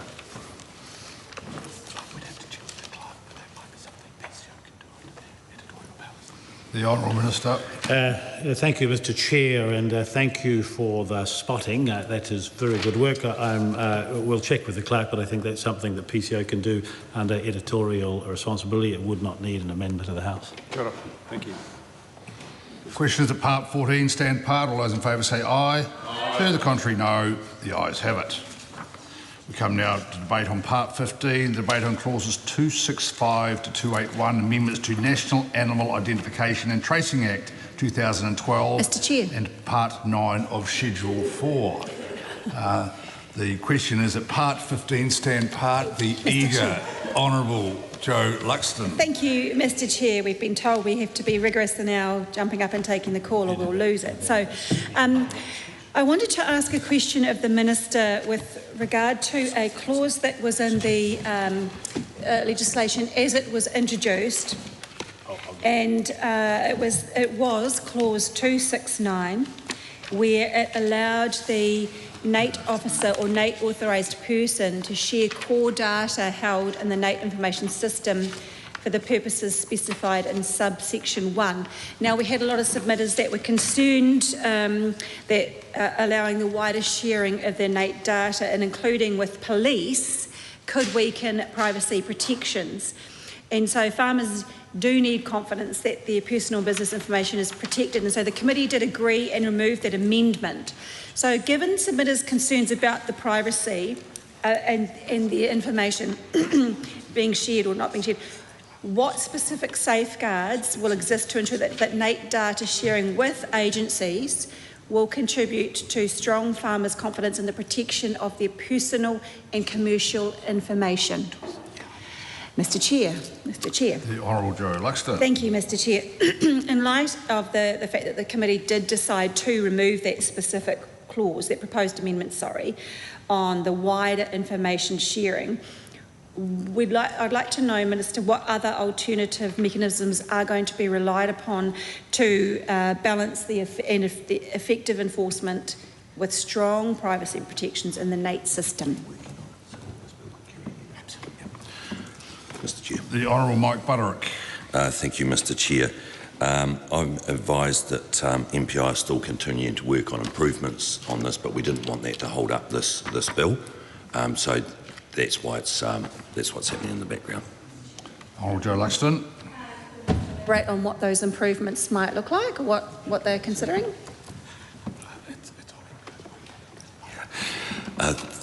It's on MPI's work program at the moment. Mr. Chair. And can the Minister assure farmers that their information and data will be protected? Honourable Minister. Yes, and it's being worked through at the moment. Thank you. Question is at part 15, stand part. All those in favour say aye. Aye. To the contrary, no. The ayes have it. We come now to the debate on part 15A, debate on clauses 281A and 281D, amendments to New Zealand Horticultural Export Authority Act 1987 and secondary legislation. The question is that part 15A, stand Mr. part. Chair. The Honourable Joe Luxon. Thank you, Mr. Chair. Seamless. Okay. Yes, thank you, Mr. Chair. So my question is with regard to section 281B1, which amends section 62(2)F. And this is the key part that allows exemptions and refunds where a climatic or other event has resulted in a loss of export produce and the fee payer cannot benefit from the authority's services. So given that fees, Minister, are not automatically waived following major events such as Cyclone Gabrielle, and that relief depends on discretionary exemptions, can the Minister guarantee that growers affected by significant climatic events will be treated fairly when applying for fee waivers or refunds under these provisions? Rachel Brooking. Honourable Rachel Brooking. Thank you. Just a simple question while the Minister talks to advisors, and that is that this new Part 15A seems to have been introduced by the Select Committee, as does the next part. And the Select Committee report says, we recommend inserting new Part 15A into the bill to implement the Minister's proposed amendment. So I'm wondering if the Minister can just comment on the process that was used here for the Minister to communicate a proposed amendment with the Select Committee, and then for the Select Committee to implement that by changes to the bill, and whether or not there were any submissions on this part or the other parts of the bill, but we'll just stick to this part of the bill, on this topic, or if this is the first time that these issues are being discussed. And I do note, of course, that this bill, and I've been talking on it in a committee stage at some point some time ago, so I know the bill has been lurking about the place, so it might have been an opportunity for people to make further comments on it. And if that is the case, if the Minister's aware that people have been aware of the bill as reported back from the Select Committee and made comments, he might want to comment on that too. Thank you. Honourable Minister. Thank you, Mr Chair. To the Honourable Joe Luxon's question, yes, it does give the authority to make decisions on a case-by-case basis. To the second question here, Honourable Rachel Brooking, we got there in the end. The Minister did write to the Select Committee and it was publicly notified, and I'm advised that there were no submissions received. And I just note that because of the nature of this, I'm happy to wait while the Minister does take advice rather than having to be sort of rushing these things. So thank you. We're moving along quite nicely. Thank you. Honourable Joe Luxon. Yes, thank you, Mr Chair. My question is with regard to 8A, the exemption of, or refund, of fees. And it states, the authority may exempt a person in whole or in part from the requirement to pay an annual monitoring of compliance fee or refund the fee in whole or in part if the authority is satisfied that a climatic or other event has resulted in a loss of export produce for a fee payer, and as a result the fee payer has been unable to benefit from the services provided by the authority. Now it is stated that as if the authority is satisfied that. My question to the Minister is, when something like this happens, when you have a climatic event or a disaster whereby the grower is obviously going to be very traumatised and be going through a lot of stress at the time, how much of a process is this going to mean for the grower to satisfy the authority? Is it going to be a big admin job for the grower, or is it going to be a very seamless and easy to do claim, if you like? Because given the nature that, and the situation, the stress these people will be under, it would be really good for people to know that. Honourable Minister. Thank you, Chair. I'm advised that the exporter has to satisfy the authority, not the grower. Thank you. Right. The question is that Part 15A stand part. All those in favour say aye. Aye. To the contrary, no. The ayes have it. We come now to the debate on 15B. This is based on clauses 281E to 281Q, amendments to Organic Products and Production Act 2023. Question is at Part 15B stand part. The Honourable Rachel Brooking. Thank you. Just again the same question.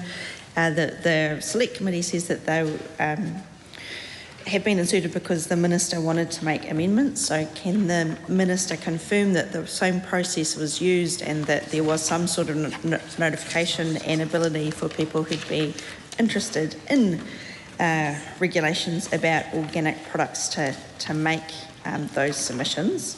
And then also if he can comment on why it is that he had the Minister had a desire to make quite a wide range of regulations for the under the Organic Products and Production Act. Honourable Joe Luxon. Thank you, Mr Chair.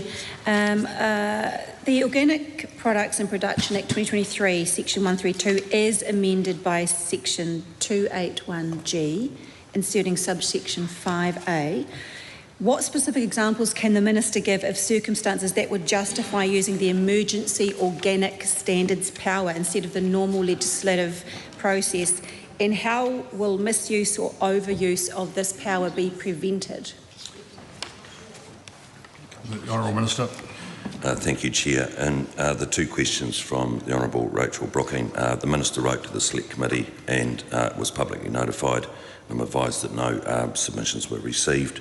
The second answer to the second question, the Organic Products and Production Act 2023 was before the House at the time this bill was being drafted. It contains some of the same issues being addressed in this bill. Amendments to the Organic Products and Production Act replicate other amendments in the bill. The Honourable Damien O'Connor. Thank you, Mr. Chair. And look, this is just an interesting section, and I guess probably MPI sees it a novel, given that it's been quite a process to get organic standards in place. And a lot of the industry kind of balked. And one of the things that did occur to me as I was looking through here, of course, the regulations provide an ability to impose levies on the sector. And one of the things the organic sector hates is any regulation for a start, but then accepting that there's a need for discipline, of course it's then the cost. And so these regulations do have an ability to impose levies and regulations, whereas if you go through the Commodity Levies Act, of course that's one that requires a mandate from the sector. The question for the Minister is, does he consider that the levies and payments through regulation on the organic sector are fair, and how can he give an assurance that, you know, they won't end up being excessive? Because there is an arbitration process in here and disputes, and I think that's a positive one. Same provisions, not necessarily under the Horticultural Export Authority one. I'm not wanting to relitigate things, but I guess the organic sector would like to, because there are some quite extensive changes here that have been passed through, and I think the House, in voting for these, would want to give an assurance, and maybe the Minister can give the explanation, as to how the organic sector is not being unfairly regulated, and in fact the provisions here are all necessary, I guess, to protect them and protect us from them, and to ensure that the organic sector grows. Honourable Mike Butterick. Thank you, Mr. Chair. Just an answer to the Honourable Damien O'Connor. Nobody does like paid levies at the best of times, but we do find they are necessary. So the clause clarifies the ability for regulations to set a process for determining remuneration amounts for auditors or mediators. The current drafting of Section 140 implies that regulations can only set a dollar amount for remuneration, rather than setting a procedure for determining remuneration. And this amendment will reduce the need to update regulations frequently, and it doesn't affect any safeguards or regulations. Steve Abel. Thank you, Mr. Chair. That clarification is useful, Minister.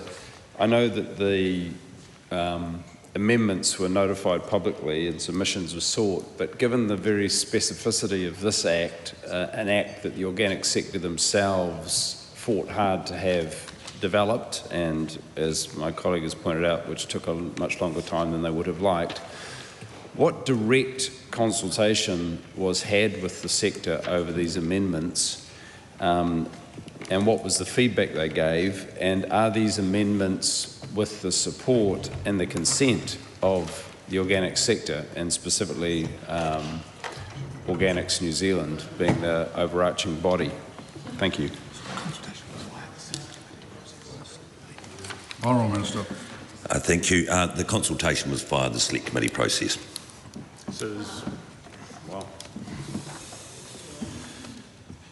The question is that Part 15B stand part. All those in favour say aye. Aye. To the contrary, no. The ayes have it. We come now to the debate on Part 16, debate on clauses 282 to 285, amendments to Primary Products Marketing Act 1953, and Part 10 of Schedule 4. Question is that Part 16 stand part. The Honourable Damien O'Connor. Mr. Chairman, I'm sure I'll find something to say. Part 16 and amendments to the Primary Products Marketing Act, is that correct? And I guess 1953, I guess we could ask ourselves why it's taken so long. It's a reasonable question. Maybe the Minister can answer that. It's been around for a while. So I guess if it has been, making sure that changes that we make are sensible. And so maybe a brief explanation from the Minister on that would be really, really useful for the House. The Honourable Mike Buttery. Thank you, Mr Chair. Yeah, as the member over there that asked the question would know, all good things take time. Question is that part 16, part stand part. All those in favour say aye. Aye. To the contrary, no. The ayes have it. We come now to the debate on part 17 on clauses 286 to 289S, amendments to Walking Access Act 2008 and Schedule 3A and Part 10A of Schedule 4. The question is that Part 17 stand part. The Honourable Damien O'Connor. Thank you, Mr Chairman, because I do have to disappear. My colleagues would be happy about that. But look, amendments to Walking Access Act, look, I take some pride. This is a piece of legislation that I heralded through, and it was quite difficult at the time. I think it has turned out to be a core part of the New Zealand way of life, I guess. That is access to waterways, access to the great outdoors. And amendments here, of course, actually change the name, which is sensible because it's more than just walking access. And it is access to the wild and wonderful New Zealand that says, you know, the Outdoors Access Commission, I think is an appropriate name. Just making sure that the ongoing funding for it, the ongoing principles and objectives are maintained, absolutely critical. And I guess the Outdoor Access Commission, which is what it would be called, has that same long-term commitment, and it does underpin a lot of what we see across rural New Zealand. And I just acknowledge and support this as a sensible step forward. The Honourable Minister. Nothing changes other than the name. The Honourable Rachel Brooking. Oh, thank you, Mr Chair. Now, going back to an earlier discussion in this debate, we were talking about the importance of the Great Regulations Review Committee. I'm not sure that anybody is left in the House who was in the House at that point. And so, Great Regulations Review Committee, and the Minister made a quip that perhaps the Regulations Review Committee is like an Uber compared to the other select committees being scooters. So that relates to my question, believe it or not, and that is that we're changing walking and making it outdoor. And does that mean that we're supposed to look at other forms of getting around, such as on a scooter or an Uber either? Thank you. The Honourable Joe Luxon. Thank you, Mr Chair. My question relates to clause 289, which repeals section 80. The Minister must review the Act.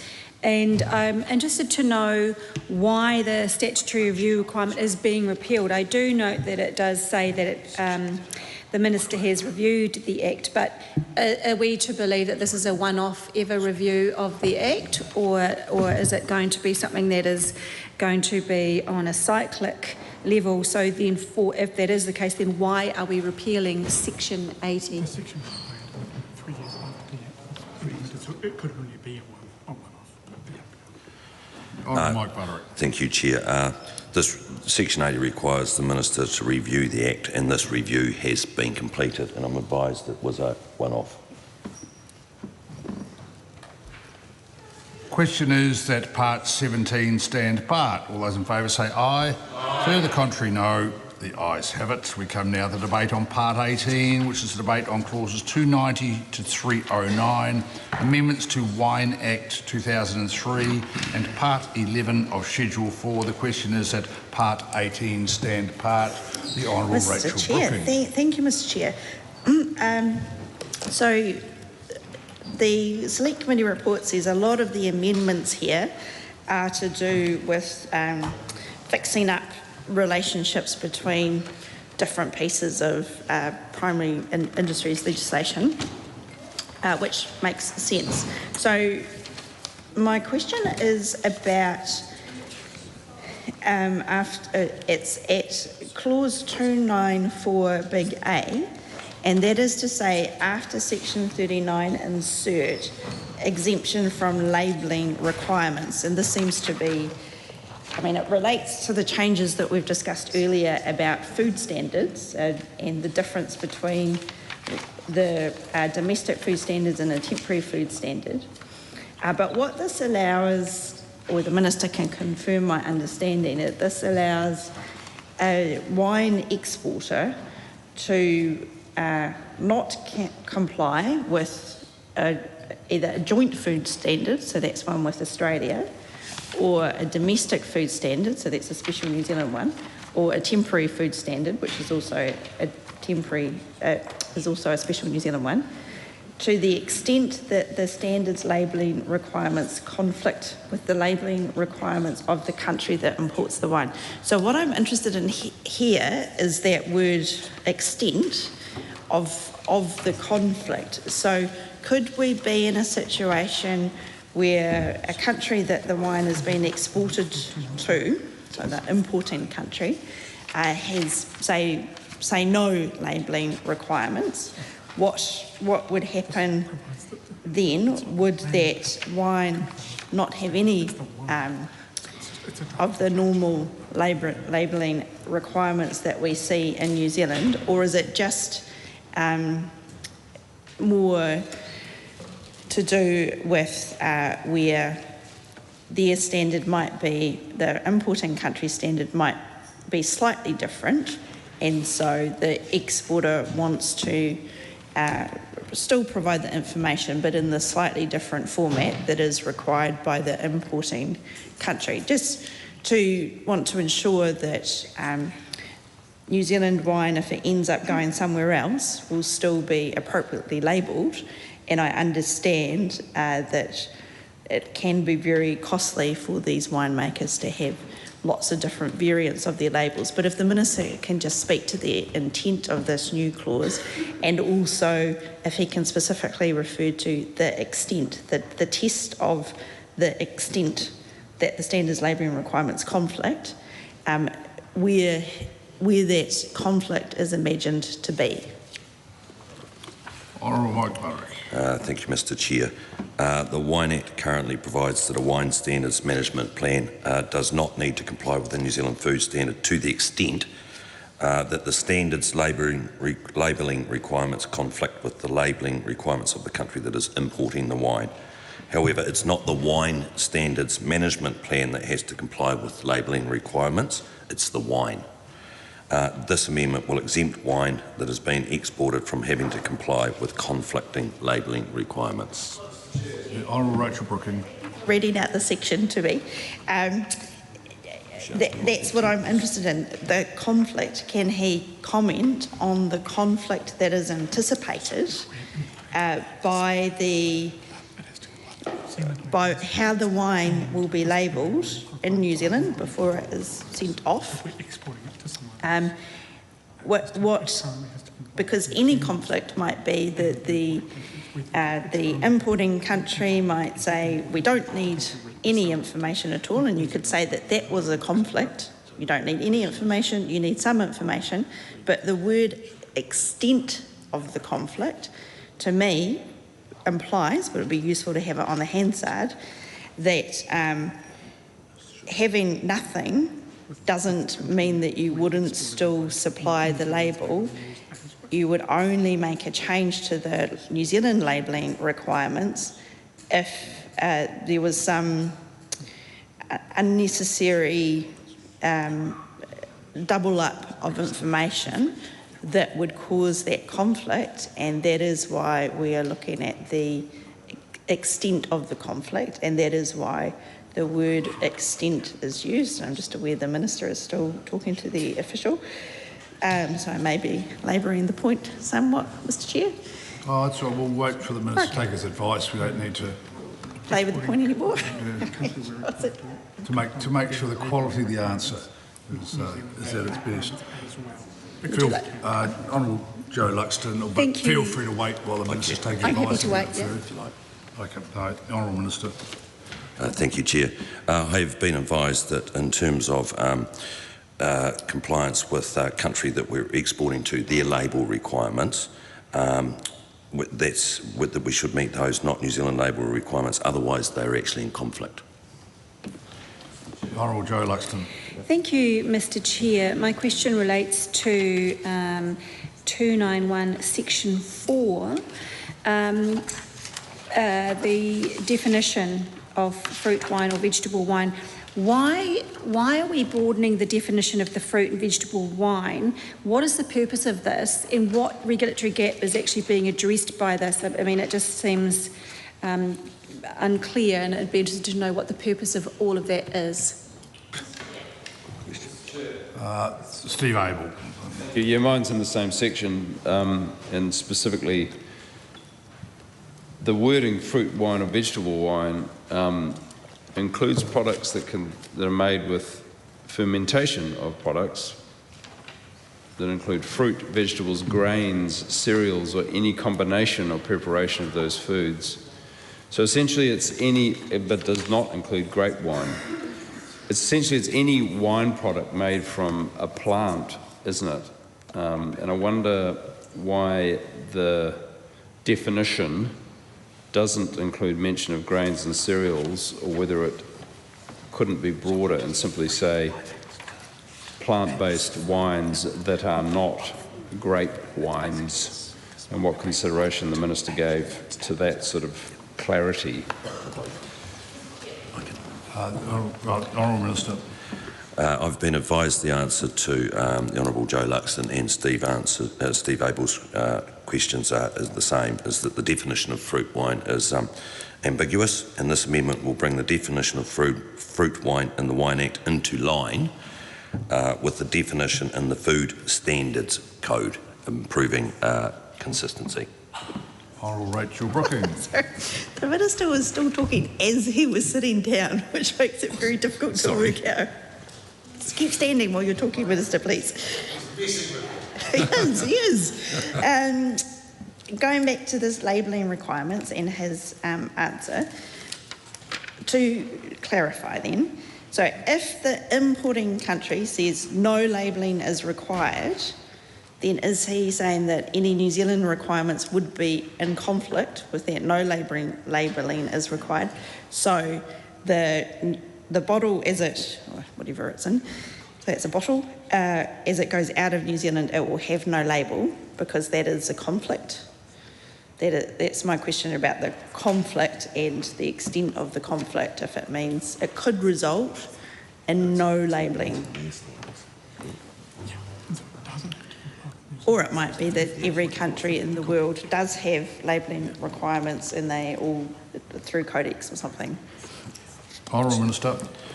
Thank you, Mr. Chair. I'll make sure I stand up for the Honourable Rachel Brooking.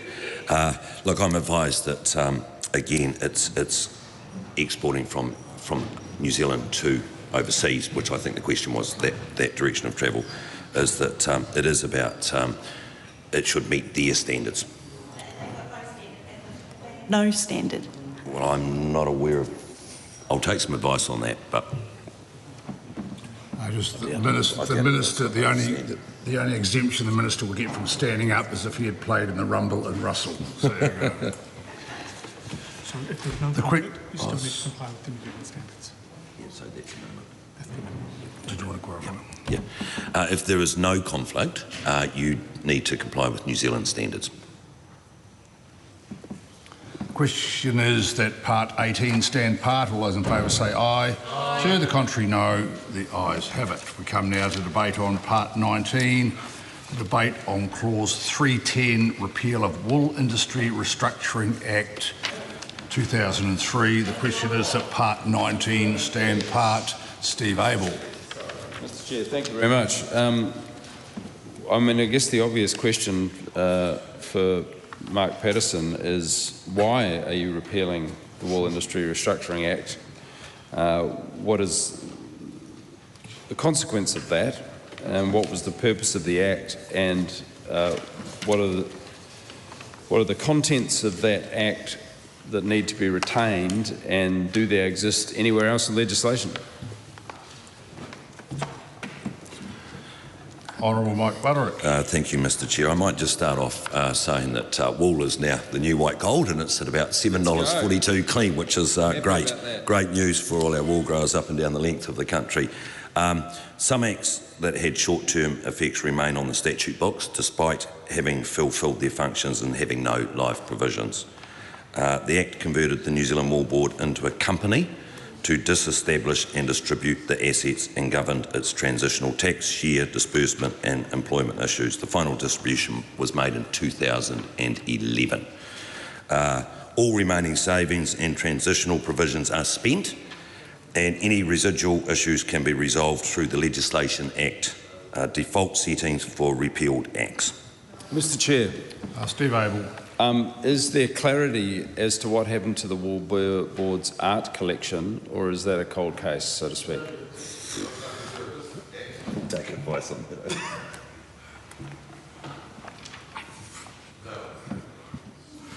Honourable Joe Luxon. Mr Chair, what assessment has been made of the consequences, or if there are any consequences, of repealing this Act for the wool sector?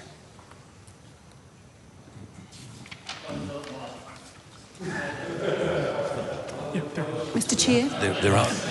No, the Honourable Minister. We're just doing this to make sure we get the information we need. So there are none, because it was banned up 2011. Pardon? Sorry, I didn't catch that last bit. The final distribution was made in 2011, so there are none. Mr Chair. All right, Joe Luxton. So given that the Act is now to repealed, can he confirm where wool regulation now sits in New Zealand law?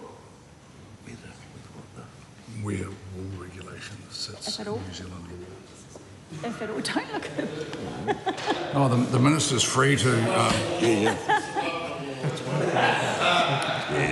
That's was that for Hansard, Mr Patterson?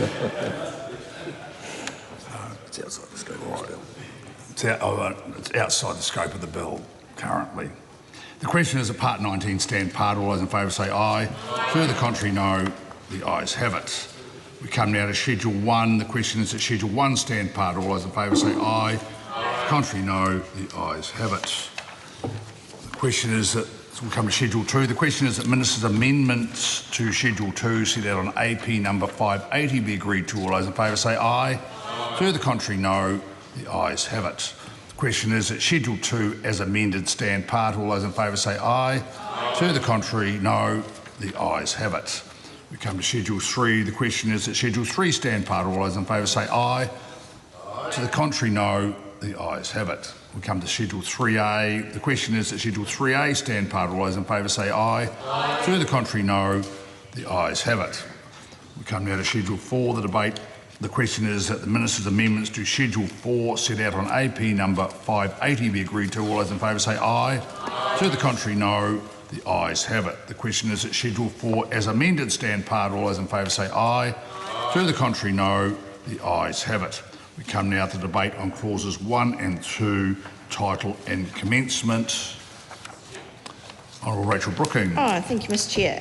Now, there is an amendment paper here in the Minister's name about clause 2, which is commencement. And at the moment, the bill is drafted says subpart 2 of each of parts 1, 2, 4, 8, 9, 15 and 18 comes into force on A, one or more dates set by order in council, or B, to the extent not brought into force earlier, the 24th of March 2026, and that date has now been at amendment paper number 579 in Honourable Todd McClay's name. That will change to 1 March 2027.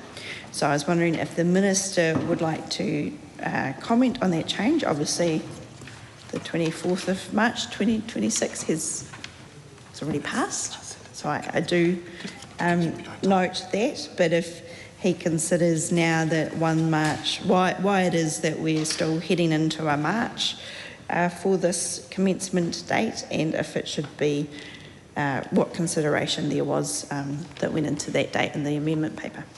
Mr Chair. Honourable Minister. Thank you, Mr Chair. The commencement date of 1st of March will allow time for MPI to complete the administrative arrangements necessary to implement the amendments. Rachel Brooking. The commencement clause then, I read out clause 1, which was some of those subparts. And then subpart 3 of part 1 comes into force 12 months after the commencement of the rest of the Act. So can the Minister explain why that subpart 3 of part 1 is treated differently and why it will need this additional year? So presumably that will take us through to something like the 1st of March 2028. And Thank you, Mr. Chair. I'm advised that that creates a 12-month transition period for inhibitor products. Inhibitor. Thank you, Rachel Brooking. Mr. Chair. And the inhibitors then, why do they need the additional 12 months on top of the time that is now going to be, I can't count how many months it is till March 2027, but that seems still like a good time away. Why is this additional 12 months needed on top of that? Mr. Chair. Honourable Minister. Thank you, Mr. Chair. I'm advised that it will give manufacturers time to register under the ACVM. Chair. Honourable Rachel Brooking. Thank you. So the ACVM, there's currently a bill before the House on the ACVM, so I'm interested in the interaction with that bill and the changes here. Is the House now, is this extension so that that bill that's currently with the primary industry, the primary production select committee, and it has quite a quick report back date, I think, looking at members of that committee. So the ACVM bill is the idea that this additional time frame for commencement is so that the two can catch up, or are they totally unrelated? Mr. Chair, I'm advised that they don't interact. The question is that clause 1 stand part. All those in favour say aye. Aye. To the contrary, no. The ayes have it. The question is that the Minister's amendment to clause 2 set out on AP number 579 be agreed to. All those in favour say aye. Aye. To the contrary, no. The ayes have it. The question is that clause 2 as amended stand part. All those in favour say aye. Aye. To the contrary, no. The ayes have it. I'll report this bill with amendments.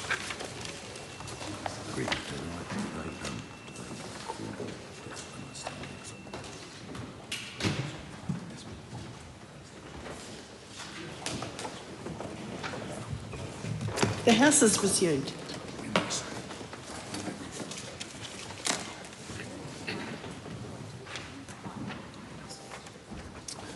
Madam Speaker, the committee has further considered the Regulatory Systems Primary Industries Amendment Bill and reports it with amendment. Madam Speaker, I move that the report be adopted. The question is that the report be adopted. Those of that opinion, please say aye. Aye. To the contrary, no. The ayes have it. The Regulatory Systems Primary Industries Amendment Bill is set down for third reading immediately. Madam Speaker. The Honourable Mike Buckdrick. I present a legislative statement on the Regulatory Systems Primary Industries Amendment Bill. I move that the Regulatory Systems Primary Industries Amendment Bill be now read a third time. It is a pleasure to bring this bill through its final stage today. As I have talked about in previous debates on this bill, this is a piece of legislation about good regulatory practice and making sure our legislation is fit for purpose. A regulatory systems bill is an opportunity to fix small issues that accumulate over time. These are often minor irritants that are not large enough or problematic enough in themselves to justify amending the relevant Act through a standalone amendment bill. But take them all together and this omnibus bill becomes an efficient way to make minor or technical improvements to legislation. This bill has over 250 substantive amendments in it. I've gone through some of these in detail previously. I do not propose to repeat myself. The bill speaks for itself. Many of the changes in this bill will reduce the amount of red tape that farmers, exporters and public servants have to deal with. It will streamline some existing processes so that farmers and growers can keep their attention on what they do best, not on the paperwork. The government backs farmers in the rural sector. While minor, this bill will make things easier for the primary sector across New Zealand. I commend the bill to the House. I'll just note that that legislative statement is published under the authority of the House and can be found on the Parliament website. The question is that the motion be agreed to. Madam Speaker. Honourable Rachel Brooking. Thank you, Madam Speaker, for this opportunity to speak on the third reading bill of the Regulatory Systems Primary Industries Amendment Bill. And we've just had a very useful committee stage going through the very many parts of this bill. And as the Minister noted, it does make many changes. Some of them are fairly minor and technical in nature, and some of them have a bit more guts to them, Madam Speaker. We're talking about primary sector, we can talk about guts, can't we?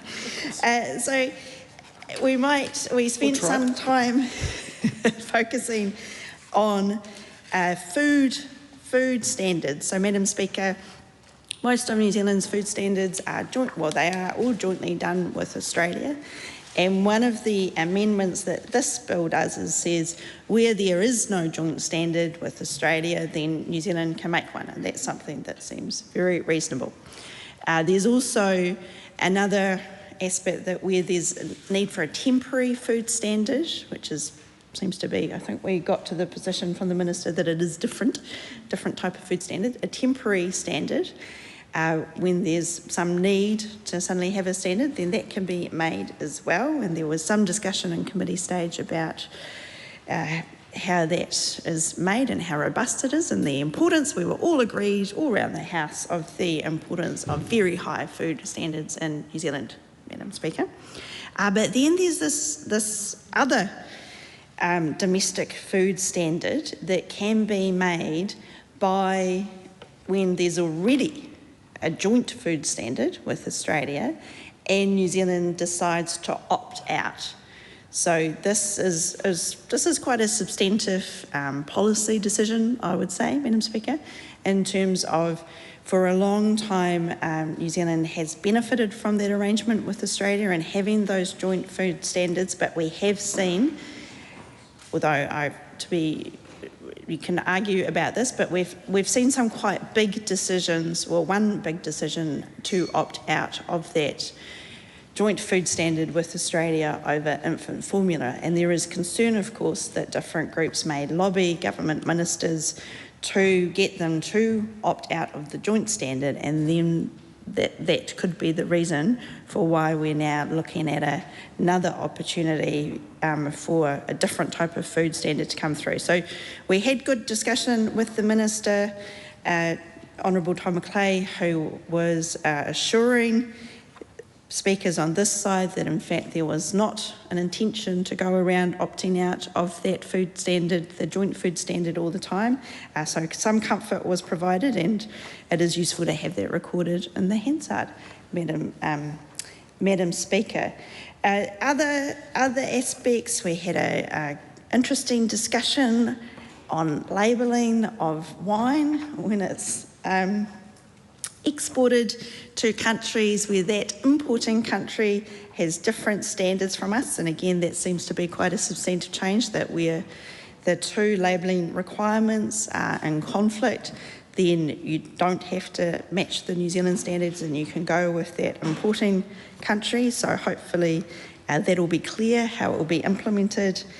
We had some good conversation in the committee stage that we've just had about wool. We seem to all be loving wool around the House, as well as food standards. So that's good to be standing here and agreeing with some things. We didn't get through probably all the questions that were on the fisheries bill, but there does seem to be some changes there around the power for the Minister to make regulations for to change the rules around when fish can be disposed of, and I think that's an important change, and we'll want to see that